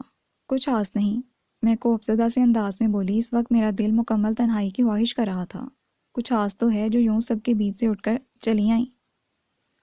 وہ جتانے والے انداز میں بولا۔ مجھے اچھا نہیں لگا، بس یوں ہی دھوپ میں بیٹھنے کو جی چاہ رہا تھا، اس لیے میں نے زبردستی بات بنائی۔ کتنے دن کی چھٹی لے کر آئی ہو؟ صرف 2 دن کی، سنڈے ملا کر 3 دن۔ امی نے انکل سے بات کی تھی جا کر، وہ کہہ رہے تھے جلد ہی تمہارے ٹرانسفر کے لیے کچھ نہ کچھ کریں گے۔ سہیل شاید مجھے تسلی دینے کی کوشش کر رہا تھا۔ ابھی 3-4 ماہ تک تو مشکل ہے، ابھی تو دیکھو بھائی، شادی کے بعد یہ ٹرانسفر والا اور شہر بدری والا کام نہیں ہوگا۔ میں تمہیں ابھی سے بتا رہا ہوں۔ وہ اتنے استحقاق بھرے انداز میں بولا کہ کچھ دیر کو میں کچھ بول ہی نہ سکی۔ جاب میں تو یہ سب چلتا ہے، ویسے بھی میرا ابھی شادی کا کوئی ارادہ نہیں۔ بے ارادہ ہی میرے منہ سے نکلا تھا، جو سہیل کو لمحے بھر کے لیے چپ کر آ گیا۔ چلو سال بعد صحیح، کچھ تمہارا بھی کریئر بن جائے گا اور میرا بھی، مگر انگیجمنٹ ہو جانی چاہیے۔ اچھا ہے انگیجمنٹ سے شادی تک کا پیریڈ کچھ رومانس انجوائے کریں گے۔ وہ ایسی بے تکلفی سے بولا کہ میں بے اختیار نظریں چرا گئی، اور وہ شاید میرے اس انداز کو شرم سمجھا اور کرسی کھینچ کر میرے قریب لے آیا۔ رگیزہ تمہیں شاید احساس نہیں، مگر تم جس دن سے اس گھر میں آئی ہو، میں اپنے دل کے آگے خود کو بے بس پاتا ہوں۔ پتہ نہیں کیا ہو جاتا ہے مجھے۔ اسے ابھی بھی کچھ ہونے جا رہا تھا۔ اس کی بے اختیاری اور اختیار کا مجھے 1.5-2 سالوں میں ٹھیک ٹھاک تجربہ ہو چکا تھا۔ اس سے پہلے کہ وہ اپنا ہاتھ میری طرف بڑھاتا، میں یکدم اٹھ کھڑی ہوئی۔ میں دیکھوں شاید پھوپھو بلا رہی ہیں۔ 1.5-2 سال اسی لمحے سے حائف پتے کی طرح کامتے میں نے گزارے تھے۔ محبت، چاہت اگر اسی بے اختیاری کا نام ہے تو میں اس سے اچھی خاصی بیزار اور خوفزدہ تھی۔ سہیل ٹھیک تھا، مگر اس کے یہ چھچورے انداز مجھے اس سے 10-20 فٹ دور بھاگنے پر مجبور کر دیتے تھے۔ لو، تم ابھی ادھر ہی بیٹھے ہو؟ میں سمجھی جا بھی چکے ہوگے، اتنی مصروفیت ہے اور تم ادھر بیٹھے ہو۔ عشق بکارنے، اٹھو اور سامان لے آؤ جا کر۔ وہ دونوں تو چلی گئیں بازار۔ اوپر ٹرے میں سبزی لیے اچانک ہی آئی تھی اور ان کے عشق بکارنے نے مجھے پانی پانی کر دیا۔ وہ ڈٹھائی سے ہنستے ہوئے اٹھا اور جاتے جاتے میرے کندھے پر ہاتھ مار کر اوکے کہہ کر باہر چلا گیا۔ پھوپھو اسی کی کرسی پر بیٹھ گئیں۔ وہ برآمدے میں چارپائی پڑی ہے، وہ لے آؤ تو میں بیٹھ کر سبزی بنا لوں۔ اس کرسی پر تو ٹانگیں تھکیں گی۔ میں خاموشی سے چارپائی گھسیٹ لائی۔ دیکھو بھئی رگیزہ بیٹی، جو بات ہے تمہارے دل میں صاف کہہ ڈالو۔ میں کل شگن کی انگوٹھی پہنا رہی ہوں تمہیں۔ وہ چارپائی پر بیٹھی پالک کے پتے توڑتے ہوئے کچھ دیر کے توقف سے بولیں۔ انداز اطلاع دینے کا تھا۔ پھوپھو 2-3 سال ابھی مجھے اپنا کریئر بنانا ہے۔ ابھی میری جاب کو چند ماہ ہوئے ہیں، اور پھر امی کے بغیر میں بہرحال اتنا بڑا فیصلہ خود سے نہیں کر سکتی۔ آپ پلیز ابھی یہ انگوٹھی وغیرہ رہنے دیں۔ میں نے اب کے صاف گوئی سے اپنے دل کی بات کہہ ہی ڈالی۔ لمحہ بھر کو وہ چپ سی رہ گئیں۔ تم گئی تھی ملنے؟ نہیں، میں نے سر جھکا کر کہا۔ اس ماں سے فیصلہ کرواؤ گی جس نے 2 سالوں سے تمہاری خبر نہیں لی؟ انہوں نے بھی دل کی بات کہہ ہی ڈالی۔ وہ علیحدہ بات ہے، آپ کو معلوم ہے، یہ سب میں نے اپنی مرضی سے ہی کیا، اور اب بھی اپنی مرضی کرو نا بی بی۔ دیکھو بھئی، صاف بات ہے میرا بچہ بھی اب برسر روزگار ہے، خوبصورت ہے، جوان کڑیل، ماشاءاللہ خاندان بھر کی نظریں اس پر لگی ہیں۔ اشاروں کنائیوں میں 10 بار تو اس کی ممانی اور چچی پوچھ چکی ہیں۔ میں کب تک ٹالوں؟ تو مجھے بس ہاں یا نہ میں جواب دو، تاکہ پھر ہم بھی کچھ سوچ لیں۔ جو بھی ہو، تم میرے مرے بھائی کی نشانی ہو، پھر سہیل کی پسند بھی۔ میری پہلی خواہش تو تم ہی ہو، مگر انتظار کوئی کتنا کرے۔ جس ماں نے جوان بیٹی کے گھر سے نکلنے کی پرواہ نہ کی، ایک بار پیچھے نہ آئی، وہ کس بات کی دعوے دار ہے تم پر؟ جیسی نوکرانی وہ ان کی خود ساری زندگی بنی رہی، ویسی ملازمہ تمہیں ان کی بنانا چاہتی ہے۔ ہم تو بھئی صاف بات ہے، اس وقت بھی جب ہمارا بھائی اس دنیا سے رخصت ہوا تھا، بھری جوانی تھی ہماری بھابھی کی، اور گود میں تم اس وقت بھی چھپر چھاؤں بننے کی کوشش کی تھی۔ اس نے اس وقت بھی لات ماری اور پورے تکبر سے تمہیں گود میں لے کر چل دی۔ ایسا ضدی انسان پھر حالات کی ٹھوکریں ہی کھاتا ہے۔ بلاخر تمہیں تو میں یہی کہوں گی، ماں جیسی احمقانہ زندگی نہ گزارنا۔ سب کچھ جو نظر آ رہا ہے، بندہ اس کو حقیقت سمجھے، نہ کہ جھوٹے خوابوں کو حقیقت بنانے چل پڑے۔ تم مجھے کل صبح تک ٹھیک ہاں یا نہ بتا دو، ورنہ میں کل ہی سلمہ کی بیٹی کے لیے سوال ڈال دوں گی۔ وہ 10 بار مجھ سے کہہ چکی ہے، اور یہ نہ سمجھنا کہ میں تم سے یہ سب کسی ناراضی کی بنا پر کہہ رہی ہوں۔ ماں سے خفا ہو کر تم ادھر چلی آئیں تو کھلے دل اور کھلی باہوں سے تمہارا استقبال کیا۔ 100 لوگوں نے باتیں بنائیں کہ جوان جہاں لڑکی کیسے گھر سے بھاگ کر چلی آئی۔ میں نے سب کی زبانیں بند کروا دیں، تمہیں سینے سے لگا کر جتنا کہا پڑھایا، نوکری کی خواہش کی، منع نہیں کیا۔ مجھے تو ہر جگہ تمہاری خوشی ہی منظور ہے نا۔ اب سہیل کے لیے انکار کر دو گی تو بھی اپنی سی کرتی رہوں گی۔ سہیل نہیں، کوئی اور صحیح، ہاتھ تو پھر بھی میں نے ہی تمہارے پیلے کرنے ہیں۔ اور یوں گھر سے نکلی جاب کے لیے الگ شہر ہاسٹل میں رہتی لڑکی کے رشتے کے لیے کیسے مسائل ہوں گے، تم بچی ہو، نہ سمجھ، ان باتوں سے انجان، اور یہ فکریں میرا سکون غارت کیے جا رہی ہیں۔ ورنہ سوچو، ہمیں کون سا جہیز یا کسی جائیداد کا لالچ ہے؟ تمہاری چاہت ہے نا، الٹا سب کچھ ہم ہی کریں گے، نکاح بھی، وداع بھی۔ وہ زور زور سے پتے توڑتی کہتی چلی گئیں۔ کیسی روانی تھی ان کے جملوں میں۔ جیسے سب کچھ رٹا رٹایا انہیں حفظ ہو، اور کیسی سچائیاں تھیں جو بغیر لگی لپٹی رکھے انہوں نے میرے منہ پر کہہ ڈالیں کہ میں آگے سے لب بھی نہ ہلا سکی۔ انہوں نے کوئی بات مجھے کہنے کے قابل چھوڑا ہی نہیں تھا۔ پھر باقی کا سارا دن اسی بیکل سی اداسی اور کچھ شرمندگی میں گزرا۔ میں جو ہاسٹل سے یہ سوچ کر بھاگی تھی، اب 4 دن جا کر آنکھیں موند کر چاہے نیند آئے یا نہ آئے ہوپ ریسٹ کروں گی۔ پہلے دن ہی دل چاہ رہا تھا یہاں سے واپس بھاگ جاؤں۔ یہ سب کچھ تو میری زندگی کا لازمہ بن چکا ہے۔ یہ تانے، یہ باتیں، یہ طنز، میں کہاں کہاں سے بھاگوں گی؟ اور عکیزہ بی بی زندگی فرار کا نام تو نہیں کہ جس نے 4 کڑوی کسیلی سنائی آپ سر پر پاؤں رکھ کر بھاگ لیے۔ اگر زندگی کی مشکلات کا سامنا کرنے کا حوصلہ ہے تو لوگوں کے ساتھ نڈر ہو کر رہنے کا کیوں نہیں؟ یہ سب باتیں، یہ سارے تانے اس چھت کی قیمت ہی تو ہیں۔ پہلے بھی اس جنس کا سودا کیا تھا، اس کا تاوان بھرتی رہی تھی، میں بھی اور میری ماں بھی، تو اب مجھے اتنا برا کیوں لگ رہا ہے؟ اسی طرح کا ماحول، اسی طرح کا انداز گفتگو ادھر بھی تھا جو ادھر ہے، تو پھر فرق کیا ہوا؟ کہاں پڑا اور کس کو پڑا؟ سچی بات ہے، خسارہ صرف میرے حصے میں ہی آیا ہے، جس کا اعتراف میں خود سے بھی نہیں کر سکتی۔ سبز چائے کا قہوہ ابلے جا رہا تھا اور اپنی کم مائیگی کا احساس لمحہ بلمحہ شدید تر ہوتا جا رہا تھا۔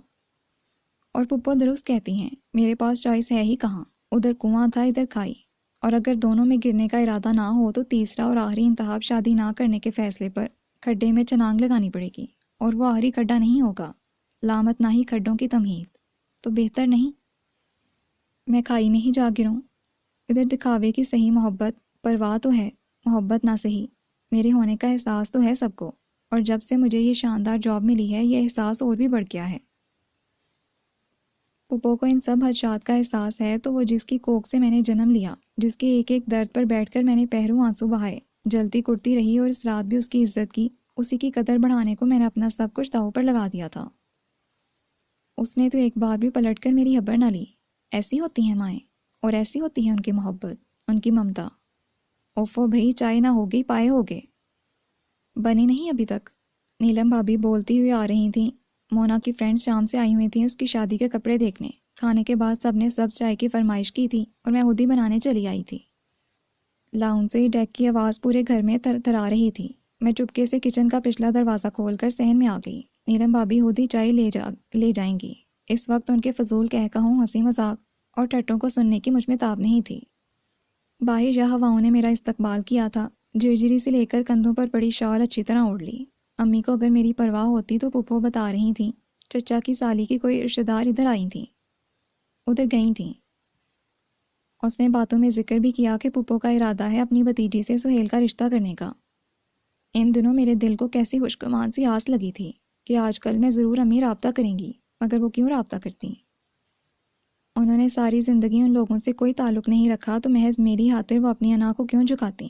آخر میری غلطی ایسے بھی قابل گردن زئی نہیں کہ انہوں نے نفرت میں ہی صحیح مجھے ایک بار بھی نہیں پکارا، اور اب میں ڈھیٹ اور بے شرم بن کر خود ان سے رابطہ کروں کہ جی ہاں میری زندگی کا فیصلہ ہے، آپ کچھ مشورہ دیجیے۔ جب انہیں میری پرواہ نہیں تو میں کیوں مری جا رہی ہوں؟ میں کسی کو بھی نہیں پکاروں گی، کسی کو بھی۔ جسم میں چنگاریاں سی پھوٹنے لگی تھیں کہ برف ہواؤں کا بے احساس مٹ گیا۔ میری بھی پرواہ نہیں؟ وہی 2 شرارتی آنکھیں دھند بھرے غبار میں جگنوں کی طرح چمکی تھیں۔ کسی کی بھی نہیں، میں نے فیصلہ کن انداز میں بلند آواز سے کہا، آنکھوں میں اترتی نمی کو بے دردی سے رگڑتی۔ میں لاؤنج میں چلی آئی۔ میں آہستگی سے نیلم بھابھی کے بیٹے کو گود میں لے کر بیٹھ گئی۔ لاؤنج کے دوسری طرف کھانے کی ٹیبل پر بیٹھا سہیل موبائل پر کسی سے بات کرتے ہوئے مجھے یک ٹوک دیکھے جا رہا تھا، اور پہلی بار مجھے اس کی نظریں بہت بری محسوس نہیں ہوئیں۔ میں ندا کے ساتھ کامدانی دوپٹہ طے لگاتے ہوئے آپ مسکرا دی۔ اگلی شام پچھلے دنوں کی نسبت بہت سرد تھی۔ بارشیں ہونے کے باوجود دھند کم نہیں ہو رہی تھی۔ دھند کی گیلی گیلی باس مجھے کتنی پسند تھی کہ میں بار بار کچن کا پچھلا دروازہ کھول کر صحن میں چلی جاتی، اور ہر بار نیلم بھابھی کی کامتی للکارتی پکار پر ہنستی ہوئی اندر آ جاتی۔ رگیزہ، خدا کا خوف کرو، کیا مرنے کا ارادہ ہے؟ اگر ایسا ہے بھی تو پلیز آج کی شام کے لیے ملتوی کر دو۔ آج تمہاری منگنی ہے، کل کا کوئی پروگرام رکھ لو۔ وہ صبح سے 7-8 بار مجھے میری منگنی کہہ کر جتا چکی تھیں، اور مجھے برا نہیں لگ رہا تھا۔ میری تبدیلی میرے علاوہ باقی بھی محسوس کر رہے تھے۔ پپو آتے جاتے مجھے اپنے ساتھ لپٹاتی، پیار کرتی۔ سہیل گرم نگاہوں سے تکتا، کوئی نہ کوئی شوق جملہ کس جاتا، اور مجھے کچھ برا نہیں لگ رہا تھا۔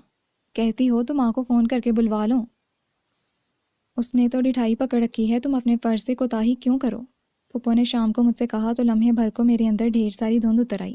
سرمئی دھوئیں بل کھاتے گیلی گیلی باز اڑاتے مجھے اپنی بغل میں لپٹانے لگے۔ نہیں، نہ جانے کیسی گھٹی ہوئی آواز میرے حلق سے نکلی اور میں نیلم بھابھی کا دیا ڈارک بلو کامدانی سوٹ اٹھائے اندر چلی گئی۔ گیلے بال پشت پر پڑے تھے جنہیں اب مونا کی دوست آئمہ سلجھا رہی تھی۔ وہ ساتھ ساتھ میرے بالوں کی تعریف بھی کر رہی تھی شاید، اور میرے فگر کی بھی، مگر مجھے تو گیلی دھند اپنے حصار میں لے چکی تھی۔ صبح سے طبیعت پر جوش اور چنچال غالب آیا ہوا تھا۔ پھپھو کے ایک جملے نے کہیں بگ سے اڑا دیا تھا۔ مونا کی شادی کی تاریخ 27 دن بعد کی رکھی گئی تھی۔ کھانے کے بعد پھپھو نے گھر کے لوگوں اور چچا کی فیملی کی موجودگی میں میرے ہاتھ میں سہیل کے نام کی سرخ نگینے والی خوبصورت انگوٹھی پہنا دی۔ لو بھئی، حق ادا کر دیا بھابھی، آپ نے پھپھو ہونے کا، بڑا جگرا ہے بھئی۔ اس ماں کا جو جوان جہان بیٹی کو یوں گھر سے نکال کر بے پرواہ ہو کر بیٹھ گئی۔ آفرین ہے آپ پر، جو آپ نے عزت دی اور عزت بنایا بھی۔ نہ جانے کون کیا کیا کہہ رہا تھا۔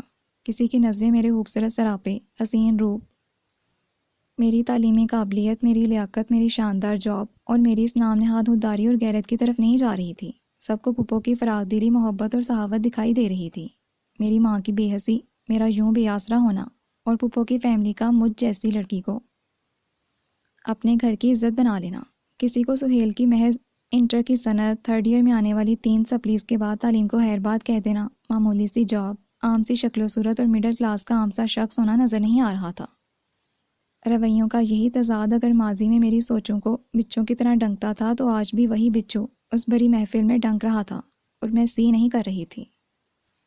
کب محفل برخاست ہوئی، کب مجھے نیلم بھابھی اپنے ساتھ کمرے میں لے آئیں، مجھے پتہ نہیں چلا۔ پھپھو اور سہیل نے کمرے میں آ کر کس طرح میرے روپ کو سراہا، اپنے انتخاب کی داد دی، مجھے کچھ اچھا نہیں لگا۔ نہ اس کے التفات بھرے انداز، نہ شوخ انداز اور نہ تعریفی جملے۔ مجھے آج اس لمحے لگ رہا ہے جیسے ساری دنیا میرے قدموں تلے ہے، جیسے میں نے یہ دنیا فتح کر لی ہو۔ وہ میرے پاس بیڈ پر بیٹھا میرے زرتار دوپٹے سے کھیلتے ہوئے بولا، اور مجھے لگ رہا ہے میں آج بھی وہیں کھڑی ہوں جہاں سے چلی تھی۔ میں نے سارا سفر، ساری سٹرگل، کسی الیکٹرک جاگنگ ٹریک پر بھاگتے بھاگتے اب میرا سانس پھول چکا تھا۔ سوئی بھی کئی کلومیٹرز کا سفر بتا رہی تھی، اور میں کھڑی اسی جگہ پر تھی جہاں سے چلی تھی۔ گھر سے گھر تک نہیں، ذلت سے ذلت تک، بے سائبانی سے بے آسرا ہونے تک۔ میں پھوٹ پھوٹ کر رونا چاہتی تھی، میرا دم گھٹ رہا تھا۔ ایکسکیوز می کہہ کر میں ایک جھٹکے سے اٹھی اور واش روم میں گھس گئی۔ میں بے تحاشا روتے ہوئے اپنے ان آنسوں کا سبب ڈھونڈ رہی تھی جو منگنی کے بعد میری آنکھوں سے کسی لاوے کی طرح بہہ رہے تھے۔ باہر کوئی باتھ روم کا دروازہ کھٹکھٹا رہا تھا۔ اس سے زیادہ میرا باتھ روم میں بند رہنا سب کو مشکوک کر سکتا تھا۔ میں حلیہ درست کر کے باہر نکل آئی۔ کمرے میں کوئی نہیں تھا۔ میں کپڑے تبدیل کر کے یوں ہی بیٹھی رہی۔ باہر بھی گہری خاموشی تھی۔ لگتا تھا سب اپنے کمروں میں جا چکے تھے۔ میں نے کھانا بھی نہیں کھایا تھا، چائے کی طلب ہو رہی تھی۔ مونا آ جاتی تو اس سے چائے کے لیے کہہ دیتی۔ کچھ دیر اس کے انتظار کے بعد میں خود ہی اٹھ کر کچن میں چلی آئی۔ کچن کا سنک گندے برتنوں کے انبار کے ساتھ منہ تک آیا ہوا تھا۔ کچن کے کاؤنٹر بھی ڈھیر سارے گندے برتنوں کے ساتھ سجے ہوئے تھے۔ بڑی مشکل سے ساس پین نکال کر دھویا اور اپنے لیے چائے بنائی۔ شاید مونا بھی کمرے میں آ چکی ہو، اس کے لیے بھی لے جاتی ہوں، یہی سوچ کر تھوڑی سی چائے اس کے لیے کپ میں نکالی۔ پیالے میں گاجر کا حلوہ ڈھکا پڑا تھا، تھوڑا سا وہ پلیٹ میں لے کر میں کمرے میں آ گئی۔ دیکھو، کوئی ضرورت نہیں تمہیں زیادہ اپنائیت جتانے کی، یہاں بھی اس سے ہر بات شیئر کرنے کے بہار میں مبتلا ہونے کی۔ پتہ ہے نا، امی نے سختی سے منع کیا ہے، رگیزہ کو نہ پتہ چلے۔ تم اس جاب سے بھی فارغ ہو چکے ہو، بلکہ سچی بات ہے تم کوئی بھی کام ساری زندگی کر ہی نہیں سکتے۔ اور یہ تو امی کی دور اندیش طبیعت کو داد دو جو انہوں نے تمہارے لیے ایسی کماؤ بیوی ڈھونڈی ہے جو ساری زندگی تمہیں کما کر بھی کھلائے گی اور تمہاری زیر بار بھی رہے گی کہ کیسے بے آسرا ہونے کے باوجود تم نے اس کی رفاقت قبول کی، ورنہ تمہارے لیے لڑکیوں کی کیا کمی ہے۔ اس طرح ماموں مرحوم کا وہ گھر بھی تمہارے نام آ جائے گا جس کا کرایہ سالوں سے امی اور چچا جان کھا رہے ہیں۔ چچا جان کے خراب موڈ کو تم نے نوٹ نہیں کیا، شام کو کیسے بھرے بیٹھے تھے کہ ابھی پھٹ پڑیں گے۔ تم تو لکی ہو، ہاتھ پیر ہلائے بغیر سونے کا انڈا دینے والی مرغی مل گئی۔ پھر نہ کوئی آگا نہ پیچھا جس کا روب تم پر جمائے گی۔ عیش کرنا عیش، دل چاہے تو نوکری ڈھونڈنا، ورنہ تمہیں کون سا دال روٹی کی فکر میں شکیل بھائی کی طرح دبئی میں جا کر پلمبری کرنی پڑے گی۔ مونا بڑے موڈ میں ننھے ننھے بم پھوڑ رہی تھی، اور کمرے کے کھلے دروازے سے ایک قدم پرے میں کسی سنگی مجسمے کی طرح منجمد ہو چکی تھی۔ اسی طرح چائے کی ٹرے لا کر واپس کچن کاؤنٹر پر رکھی اور کچن کا پچھلا دروازہ کھول کر باہر صحن میں آ گئی۔ یہ کیسی دھند بھری شام تھی جس نے مجھے آئینے کے دو روح دکھا ڈالے، خوشی بھی اور غم بھی۔ کہتے ہیں دھند میں تو کچھ بھی صاف دکھائی نہیں دیتا، مگر میرے ساتھ تو بالکل اس کے الٹ ہوا۔ صبح سے لے کر شام تک میں خوش تھی، اور اس خوشی کے ہر رنگ کو اپنے چہرے سے لے کر بدن میں اٹھنے والی ہر گرم لہر کے ساتھ محسوس کر سکتی تھی، اور شام کو غمگین ہوئی تو ہر آنسوں نے اس کا پتہ دیا۔ اور اب یہ کیسی دھند، کیسا غبار ہے جس میں سب کچھ دکھائی دینے کے باوجود کچھ بھی سمجھ میں نہیں آ رہا، کچھ بھی دکھائی نہیں دے رہا۔ تم باہر نکلو تو تمہیں پتہ چلے، یہ دنیا نہیں، ہم جیسی اکیلی عورتوں کے لیے شکارگاہ ہے۔ قدم قدم پر بھیڑیے گھات لگائے بیٹھے ہیں۔ کس کا مقابلہ اپنے کردار کے زوم میں کرو گی؟ اور بھیڑیے صرف مارتے، شکار کرتے، بمبوڑتے ہی نہیں، اندر سے بھی چور چور کر دیتے ہیں، زخمی لہو لہان، ایسے زخم جو کسی کو نظر نہیں آتے، ایسا لہو جو کسی کو دکھائی نہیں دیتا۔ امی شاید آپ ٹھیک کہتی تھی، مگر غلط میں بھی نہیں تھی، نہ خود کو، نہ اپنی خودداری کو کبھی نہیں شکار ہونے دوں گی۔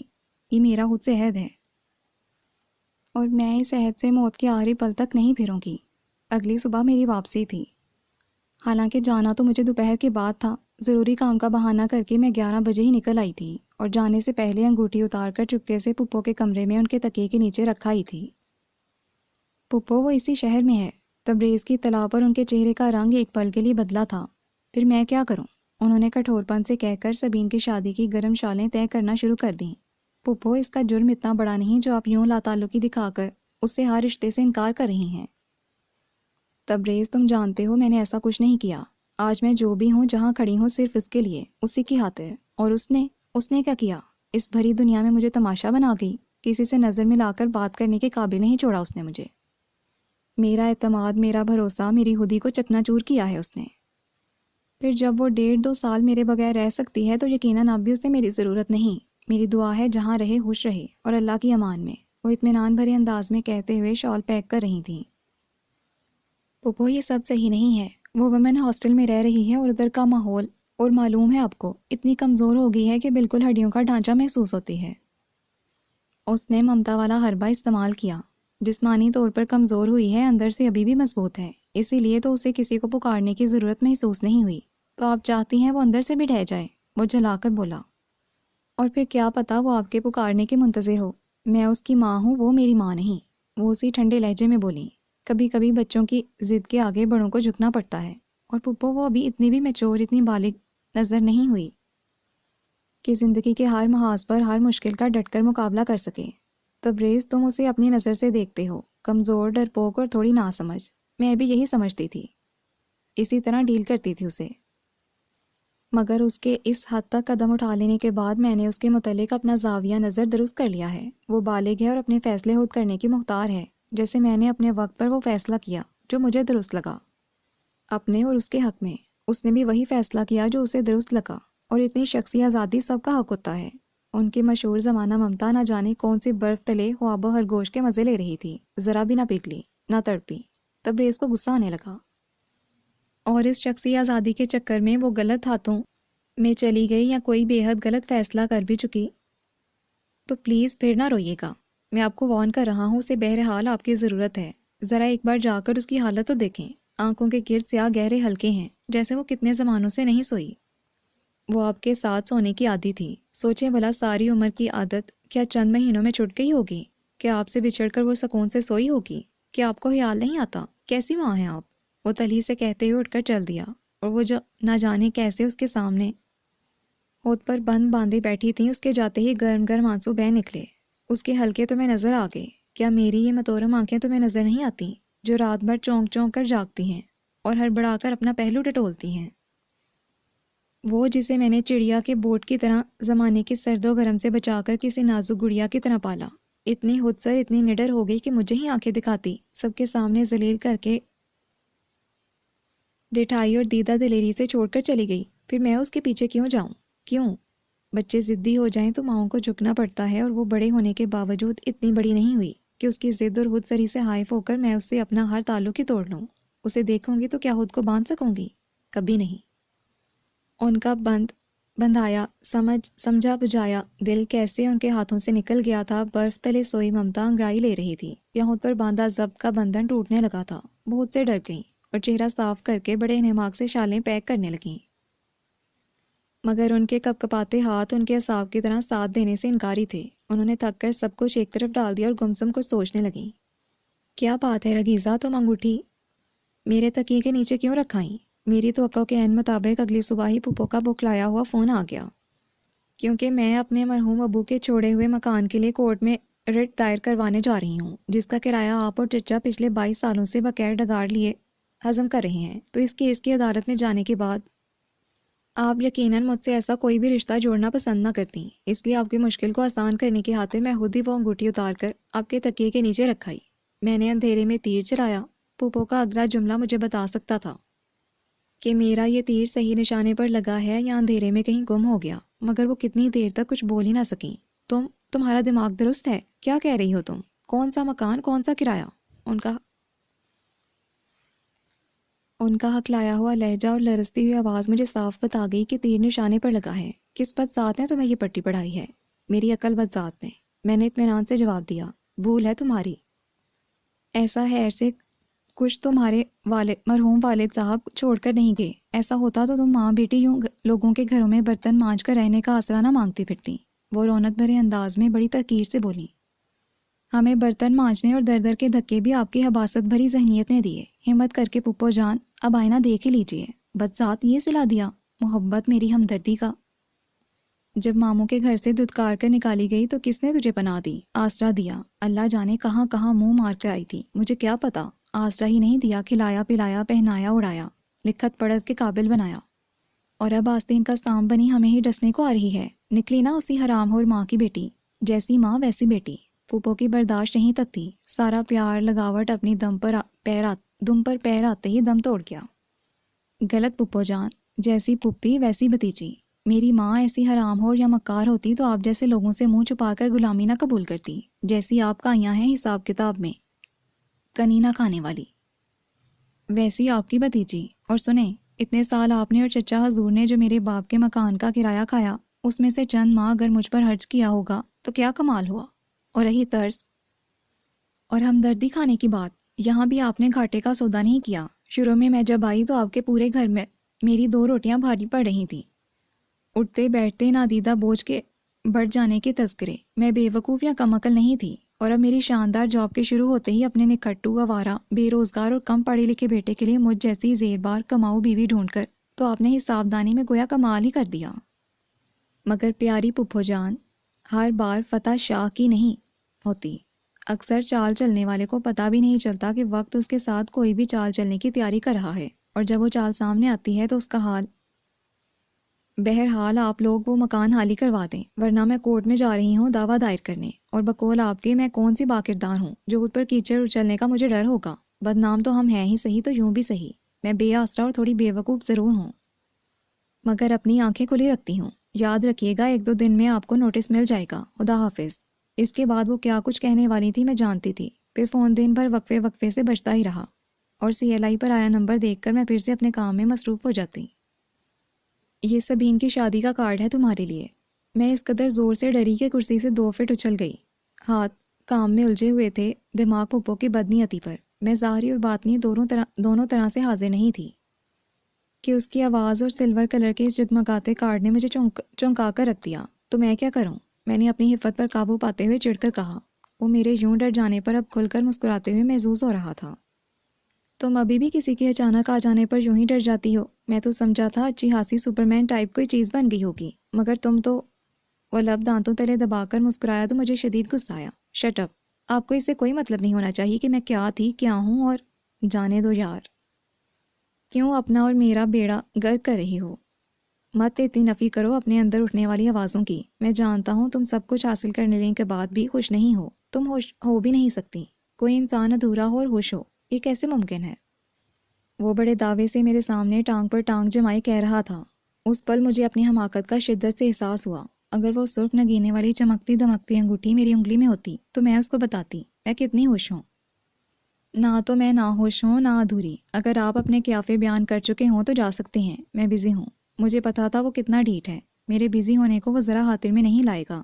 جو لوگ بظاہر بزی نظر آئیں اصل میں اندر اور اوپر سے بالکل فارغ ہوتے ہیں۔ وہ شریر لہجے میں بولا، اچھا مجھے بتاؤ 22 تاریخ کو سبین کی شادی ہے، آؤ گی نا؟ اس نے وہ تمہارے لیے یہ کارڈ دے کر مجھے بھیجا ہے۔ وہ یوں بے تکلفی سے پوچھ رہا تھا جیسے میرے اور سبین کے درمیان بڑی دوستی رہ چکی ہے۔ سوری، میں نہیں آؤں گی، بلکہ آپ ایک کام کریں۔ ہائی کتنی اچھی لگتی ہو یوں آپ کرتی۔ پہلے تو تم کہتے ہوئے کسی باگڑ بلی کی طرح کھانے کو دوڑتی تھیں۔ میں تو اکثر سوچا کرتا تھا مستقبل میں جب میں تمہارے سر کا تاج بنوں۔ Shut up mister Tabrez. میں حلق کے بل چیخی تھی۔ باہر سے گزرتے عامر نے رک کر اندر جھانکا تو مجھے کچھ شرمندگی سی ہوئی۔ اوکے میں چلتا ہوں، یہ تمہارے لیے گفٹ لایا تھا اور بھئی وہ میرا سیل فون کیوں پسند آ گیا ہے؟ کیا پسند آ گیا ہے؟ رکھنا ہے تو بولو۔ وہ کھڑے ہو کر بولا تو مجھے افسوس ہوا کہ اس وقت وہ میرے پاس ہوتا تو۔ اس وقت نہیں ہے، ہاسٹل۔ میں کہتے کہتے چپ ہو گئی۔ مجھے معلوم ہے تم ہاسٹل میں رہتی ہو۔ اوکے، شام کو لینے آؤں گا۔ شام کو گپ شپ ہوگی، بائے۔ وہ بے تکلفی سے ہاتھ ہلاتا چلا گیا اور میں سر پکڑ کر بیٹھ گئی۔ خوبصورت ریپنگ پیپر میں کوئی باکس تھا۔ ہرے، نیلے، سبز، سنہری اور سرخ رنگ کی ڈھیر ساری ریشمی چوڑیاں تھیں اور مجھ پر جیسے کسی نے ڈھیر سارا یک پانی ڈیل دیا تھا۔ ان چوڑیوں کے رنگ برنگے عکس بھی میری نگاہوں میں کوئی گرماہٹ نہیں جگا سکے۔ میں ان کانچ کی چوڑیوں کی کیسی دیوانی ہوتی تھی۔ اسکول کالج میں چوڑیاں پہننے کی اجازت نہیں ہوتی تھی اور میں اسکول سے آ کر یونیفارم بدلتے ہی دونوں کلائیوں میں بھر بھر کر چوڑیاں ڈال لیتی تھی۔ ہر عید خوشی کے موقع پر تبریز نے اپنے ذمہ میرا یہ تحفہ لے رکھا تھا اور اس رات میں نے خود ساری چوڑیاں توڑ ڈالی تھیں۔ خود کو کمزور ظاہر کرنے والی ہر شے سے مجھے نفرت ہو گئی تھی۔ اس دن کے بعد میں نے کبھی چوڑیاں نہیں پہنی تھیں۔ اس روز بھی آیا تو تمہاری کلائیاں سونی تھیں اور بک سٹال پر بھی۔ یقین مانو میرے دل کو کچھ ہوا، بہت برا شگن لگا مجھے تمہیں یوں خالی ہاتھ دے کر۔ تم مجھ سے، ہم سے کوئی رشتہ رکھو یا نہ رکھو، مگر خدا کے لیے آئندہ کبھی میں تمہاری کلائیاں سونی نہ دیکھوں۔ تمہیں اس شخص کی قسم جس کی تمہارے دل میں تھوڑی سی بھی جگہ ہے، تبریز۔ سفید چٹ چوڑیوں کے ڈھیر میں رکھی تھی۔ آفس نہ ہوتا تو شاید میں انہیں چوڑیوں کے ڈھیر پر ڈھیروں ڈھیر آنسو بہا ڈالتی۔ میں شام تو کیا رات گئے تک ہاسٹل نہیں گئی، یہی سوچ کر کہ وہ سیل فون لینے آئے گا اور مجھے نہ پا کر مایوس لوٹ جائے گا۔ میں کل آفس لے آؤں گی۔ میں کھانا پیک کروانے کے لیے گاڑی سے اتری تو ہوٹل کے انٹرنس پر وہ کھڑا تھا۔ مجھے معلوم تھا تم شام تک ہاسٹل نہیں جاؤ گی، اس لیے میرا ارادہ رات کا آنے کو تھا۔ اب قسمت کی یاوری کا پتہ نہیں تھا کہ گوہر مقصود یوں صحرا بھی مل سکتا ہے۔ چلو کھانا کھاتے ہیں۔ اس سے پہلے کہ میں احتجاج کرتی انکار کر کے مڑ جاتی، اس نے ارد گرد کھڑے آتے جاتے لوگوں کی پرواہ کیے بغیر میرا ہاتھ پکڑا اور گلاس ڈور دھکیلتے ہوئے اندر داخل ہو گیا۔ آلمنڈ چکن تمہیں ناپسند ہے اور جنجر چکن مجھے ناپسند ہے۔ فنگر فش ہم دونوں کو پسند ہے، وہ منگوا لیتے ہیں۔ اور ساتھ میرے پاس فضول لوگوں کے ساتھ بیٹھ کر کھانا کھانے کا ٹائم نہیں ہے۔ 9 بجے کے بعد ہاسٹل میں آنے کی پرمیشن نہیں ہوتی۔ اب 8:30 بج رہے ہیں۔ میں کھانا پیک، ہاسٹل میں جانے کی پرمیشن نہیں۔ گھر کے دروازے تو کھلے ہیں۔ کس گھر کے؟ جہاں دن رات ذلت کے تانے ملتے تھے، تو پھیلے اور مفت کی مصیبتوں کے۔ اور میں نے کہتے کہتے ہونٹ کچلے۔ اس موضوع پر بات کرتے ہی نہ جانے کیوں دکھ آنکھوں کے رستے بہنے کو بےتاب ہونے لگتا تھا۔ امی کو میرا پیغام دے دینا، میں آج یا کل انہیں لینے کے لیے آؤں گی اور انہیں میرے ساتھ چلنا ہوگا۔ میں حتمی انداز میں بولی تھی۔ وہ بغور مجھے دیکھ رہا تھا۔ اور وہ تمہارے کہنے پر چل پڑیں گی ہیں؟ وہ تن سے بولا۔ ویسے یار ایک بات بتاؤ، یہ تم دونوں ماں بیٹی کی جنگ میں کب تک پستا رہوں گا؟ تمہیں کسی نے گھر سے نہیں نکالا تھا، بلکہ تم نے خود ایسی فضول حرکت کی، کسی کو بھی بتائے بغیر گھر چھوڑ کر چلی آئیں۔ پپو کو اس بات کا کتنا رنج ہے تمہیں اندازہ نہیں۔ وہ کتنی بیمار رہنے لگی ہیں، تم نے پلٹ کر ان کا حال تک نہیں پوچھا۔ وہ گہری سنجیدگی سے کہہ رہا تھا۔ جتنا انہوں نے مجھے پوچھ لیا، رگیزہ جل کر بولی۔ ماں سے مقابلہ کر رہی ہو، جنہوں نے تمہاری خاطر، ہاں جنہوں نے میری خاطر اپنی جوانی برباد کی اور اپنے شوہر کا حق ان لوگوں کی جھولی میں ڈال کر خود دوسروں کے گھر میں نوکری کرنے آ بیٹھی، اپنی اور میری عزت نفس کا دن رات قتل کروانے۔ رگیزہ مت جھوٹ بولو، سوائے امی کی سخت کلامی کے کبھی کسی نے تم سے یا پپو سے زیادتی نہیں کی۔ سب کچھ خیر سے آپ کی والدہ صاحبہ جو کر لیتی تھی، باقیوں کی گنجائش نہیں بچتی تھی۔ تم ایک شخص کی زیادتی کا بدلہ سب سے نہیں لے سکتی۔ پپو کا اور میرا کیا قصور ہے؟ اور امی بھی دل کی بری، معاف کیجیے گا، ہر بندہ آنکھوں میں ECG مشین فٹ کیے نہیں پھرتا جو آپ کی والدہ کے دل کی اچائی ناپتا پھرے۔ اور امی کا قصور ان کی بزدلی ہے، میں ان کا ساتھ نہیں دے سکتی تھی۔ اور رہے آپ، خیر سے آپ کے منہ میں زبان ہے کلمہ حق بولنے کے لیے ہے، اور ایسا نہ ہوتا تو اب تک امی کی پسند کی ہوئی فرحانہ روبینہ سمرا سے شادی کر چکا ہوتا۔ اب تمہیں میرے ساتھ گھر چلنا ہوگا۔ میں اس طرح آپ کے ساتھ گھر نہیں جاؤں گی، بلکہ کیا سارے حقوق اپنے نام لکھوا کر جاؤ گی؟ تو چلو میں تیار ہوں، ابھی کورٹ میرج کر لیتے ہیں، ولیمہ کی دعوت شیراز آ کر کھا لیں گے، چلو اٹھو، اس نے ایک دم سے کہا اور میرا ہاتھ پکڑ کر اٹھ کھڑا ہوا۔ شٹ اپ، میں کوئی کارڈ کی گڑیا نہیں جو آپ کے یوں ہاتھ تھامنے پر چل پڑوں گی، میری اپنی بھی کوئی مرضی۔ مرضی تو تمہاری ہے میرا ساتھ نبھانے کی، بس جھوٹی انا اجازت نہیں دے رہی یہ اقرار کرنے کی۔ وہ کندھے اچکا کر میرا ہاتھ چھوڑتے ہوئے بولا۔ ہم دونوں پھر بیٹھ کے، مجھے اتنی شدید بھوک نہ لگی ہوتی تو شاید میں اٹھ کر جا ہی چکی ہوتی۔ کھانا خاموشی سے کھایا گیا، بل دینے پر پھر بحث شروع ہو گئی۔ جانتا ہوں خوب کمانے لگی ہو، مگر یہ دھونس اور کسی پر جمانا میری موجودگی میں، تم کبھی بھی کھانے کا بل پے نہیں کر سکتی، اٹھو اب۔ وہ ذرا بھی نہیں بدلا تھا، جب بھی ممانی کوئی زیادتی کرتی وہ اسی طرح دھونس جما کر اپنی بات منوا لیا کرتا تھا۔ ہم دونوں اپنی اپنی گاڑی میں جا بیٹھے۔ وہ ہاسٹل تک میرے ساتھ آیا، اس کی کیئرنگ کا یہ انداز مجھے اور جلسا گیا۔ 1.5-2 سال تو کسی نے خبر نہیں لی، اور اب میں اب ان چکموں میں نہیں آنے والی۔ اور آنے والی رات گزری راتوں سے بھی ظالم تھی۔ پتہ نہیں ایسی کالی راتیں اور کتنی میری زندگی میں آنا باقی تھیں۔ میں نے جب ہوش سنبھالا تو امی کو کسی ہاتمہ کی طرح ماموں کے گھر کام کرتے دیکھا۔ صبح 9 بجے سے شام 4 بجے تک وہ قریبی ووکیشنل اسکول میں لڑکیوں کو سلائی کڑھائی سکھانے جاتی۔ مہینے بھر کی مشقت کے بعد جو تنخواہ ملتی، تھوڑے سے پیسے اپنے پاس رکھنے کے بعد وہ سب ممانی کے ہاتھ پر رکھ دیتی۔ اور ممانی کے مزاج پھر بھی درست نہ ہوتے۔ شام 4 بجے گھر آنے کے بعد بھی امی کولو کے بیل کی طرح کام میں جتنا پڑتا، پھر بھی ممانی ہم دونوں کو 3 روٹیاں خوشی خوشی نہ دیتی۔ ماموں گھر پر ہوتے تو بادل ہیں واسطہ سب کے ساتھ دسترخوان پر ہمیں بھی برداشت کرتی، ورنہ کچن میں ہی امی کو اپنے ہاتھ سے سالن نکال کر 3 روٹیاں تھما جاتی۔ ایسا کرتے ہوئے ان کے انداز میں کیسی رونق ہوتی کہ میرا معصوم ذہن بھی اسے بخوبی پڑھ لیتا۔ آہستہ آہستہ میں ممانی سے متنفر ہوتی چلی گئی۔ جہاں ممانی انتہائی تنگ دل اور کرخت تھیں، وہیں سائمہ آپی، تبریز اور سبین بہت اچھے تو نہیں مگر اچھے تھے۔ امی کی عزت کرتے، ممانی کی ہر گھڑی تذلیل کے باوجود۔ ماموں تو جیسے گھر کا ہر معاملہ ممانی کے ہاتھوں میں دے کر فارغ ہو چکے تھے۔ چھوٹی سی شوگر مل تھی، صبح سے شام تک وہاں مصروف رہتے۔ واپس آتے تو اکثر تبلیغی جماعت کے ساتھ درس و تدریس کے لیے شہر کے ایک کونے سے دوسرے کونے تک پھرتے ہوئے رات گئے گھر لوٹتے۔ امی سے ان کا رویہ بہت اچھا نہیں تو برا بھی کبھی نہیں رہا تھا۔ ممانی نے پہلے ہی دن جب امی بیوہ ہو کر مجھے گود میں لے کر گھر آئیں، ماموں سے صاف کہہ دیا کہ وہ اپنی بہن کو یہاں تو کہیں علیحدہ گھر لے دیں، اگر ادھر ہی رکھنا ہے تو جو اوپر کا فالتو کمرہ ہے ادھر ٹھہرائیں۔ میں نیچے اپنے گھر میں کسی کی شراکت داری برداشت نہیں کر سکتی، اور امی کو گھر میں جگہ دینے کے خیال سے ماموں نے امی کو اوپر اس کا باڑھانے میں بھجوا دیا۔ ممانی کو ماموں کے اس کمزور رویے سے اور شے ملی۔ پھر انہوں نے باقی کا سارا عرصہ امی کو گھر کی ملازمہ ہی سمجھا۔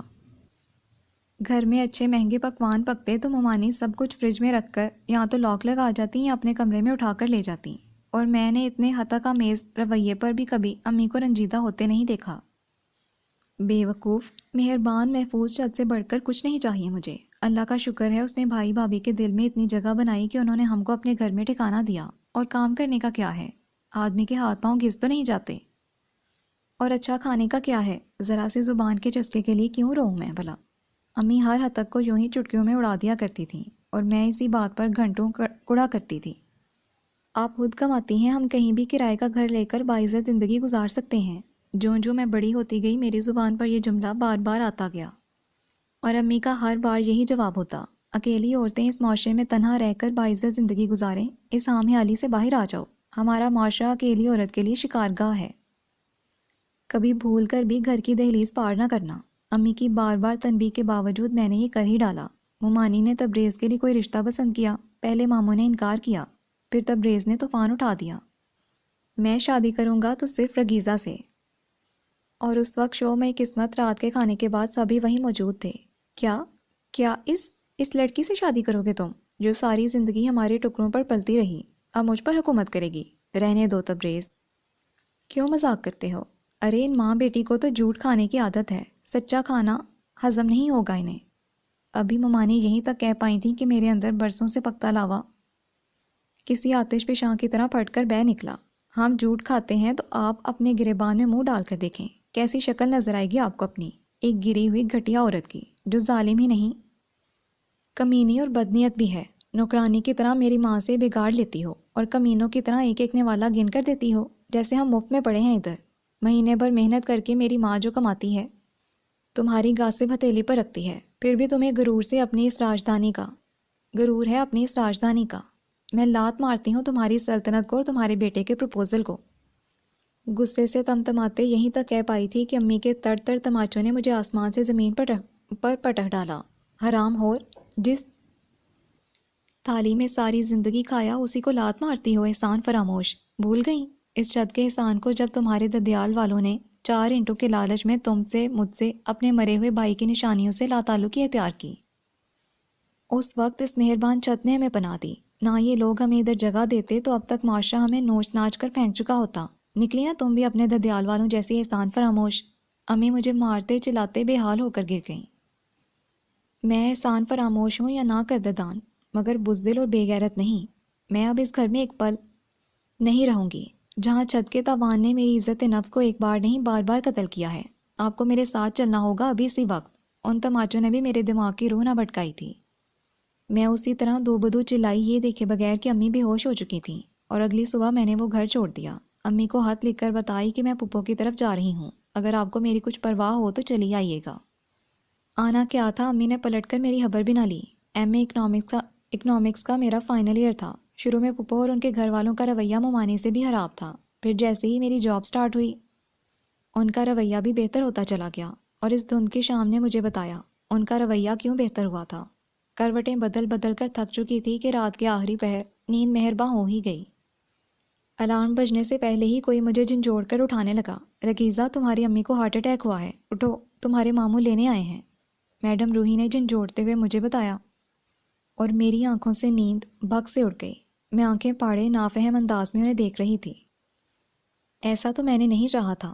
امی آئی سی یو میں تھیں اور ابھی ڈاکٹرز نے بتایا تھا 6 گھنٹے کے دوران اگر دوبارہ اٹیک ہو جاتا تو خدا نے واسطہ۔ میں نے نم آنکھیں زور سے مینچ لیں۔ ناراضی غصہ ہم سے تھا۔ اس ماں کا تو خیال کیا ہوتا جس نے ساری زندگی تمہارے لیے وقف کر دی۔ ماموں نے شاید پہلی بار مجھے اپنے ساتھ لپٹا کر اتنا پیار کیا تھا۔ وہ بار بار رو رہے تھے۔ سارا قصور، ساری غلطی تو میری تھی۔ میں سارے شہر کے لوگوں کو تو حقوق اللہ، حقوق العباد کی تبلیغ کرتا پھرتا تھا۔ میرے اپنے گھر میں میری بیوہ بہن اور یتیم بھانجی کے ساتھ کیا ہو رہا تھا، اس سے غافل رہا۔ پتہ نہیں میرا رب میری یہ غفلت کبھی معاف کرے گا یا نہیں۔ اس رات اگر تم نہ بولتی تو شاید میں اسی طرح اپنی تبلیغی نیکیوں کے انبار کو دیکھ دیکھ کر خوش ہوتا، اس دنیا سے چلا جاتا۔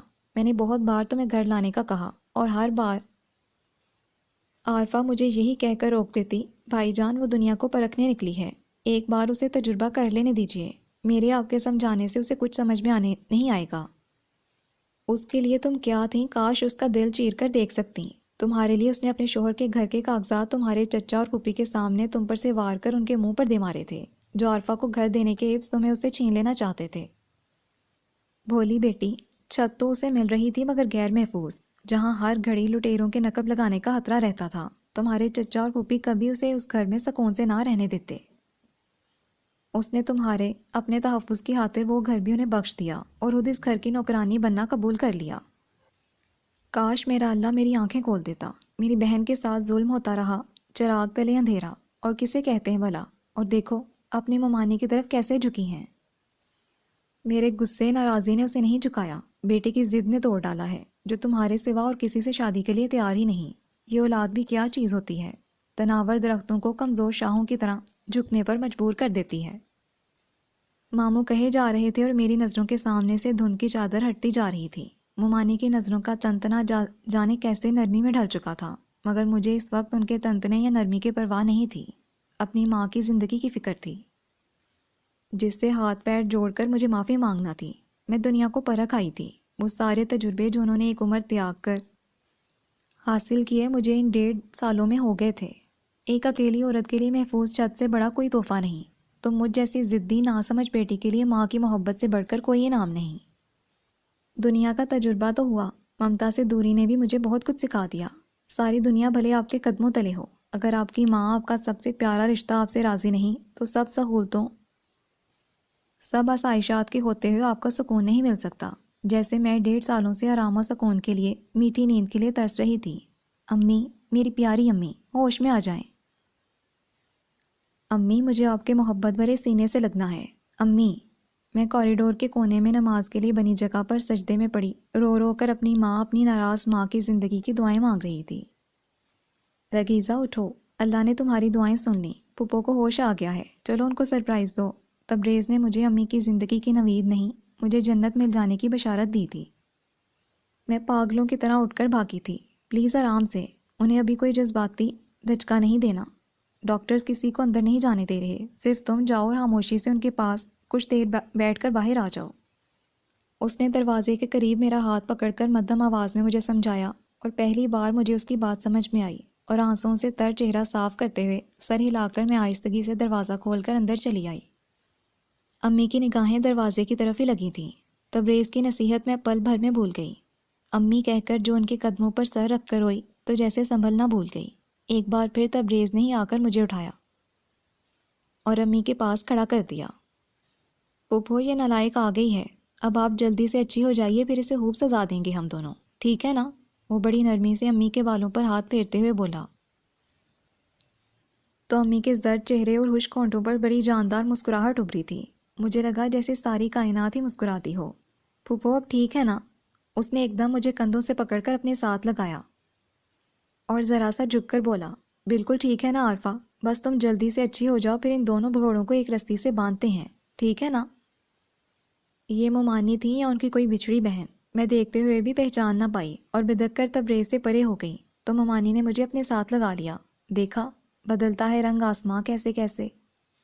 تبریز ہولے سے گنگنایا اور میں نے امی کے مسکراتے چہرے کو دیکھتے ہوئے اپنا سر مومانی کے فراخ سینے پر رکھ دیا۔ اب خوشی اور سکون دونوں ہی مجھ سے دور نہ تھے۔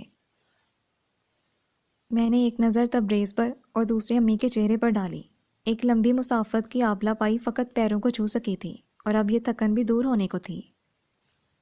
کون کہتا ہے دھند میں کچھ نظر نہیں آتا؟ مجھے تو حقیقت اور سراب کا فرق اسی دھند بھری شام میں پتہ چلا تھا، اور جو وہ شام میری زندگی میں نہ آئی ہوتی تو شاید اب تک میں سراب کے پیچھے بھاگ رہی ہوتی۔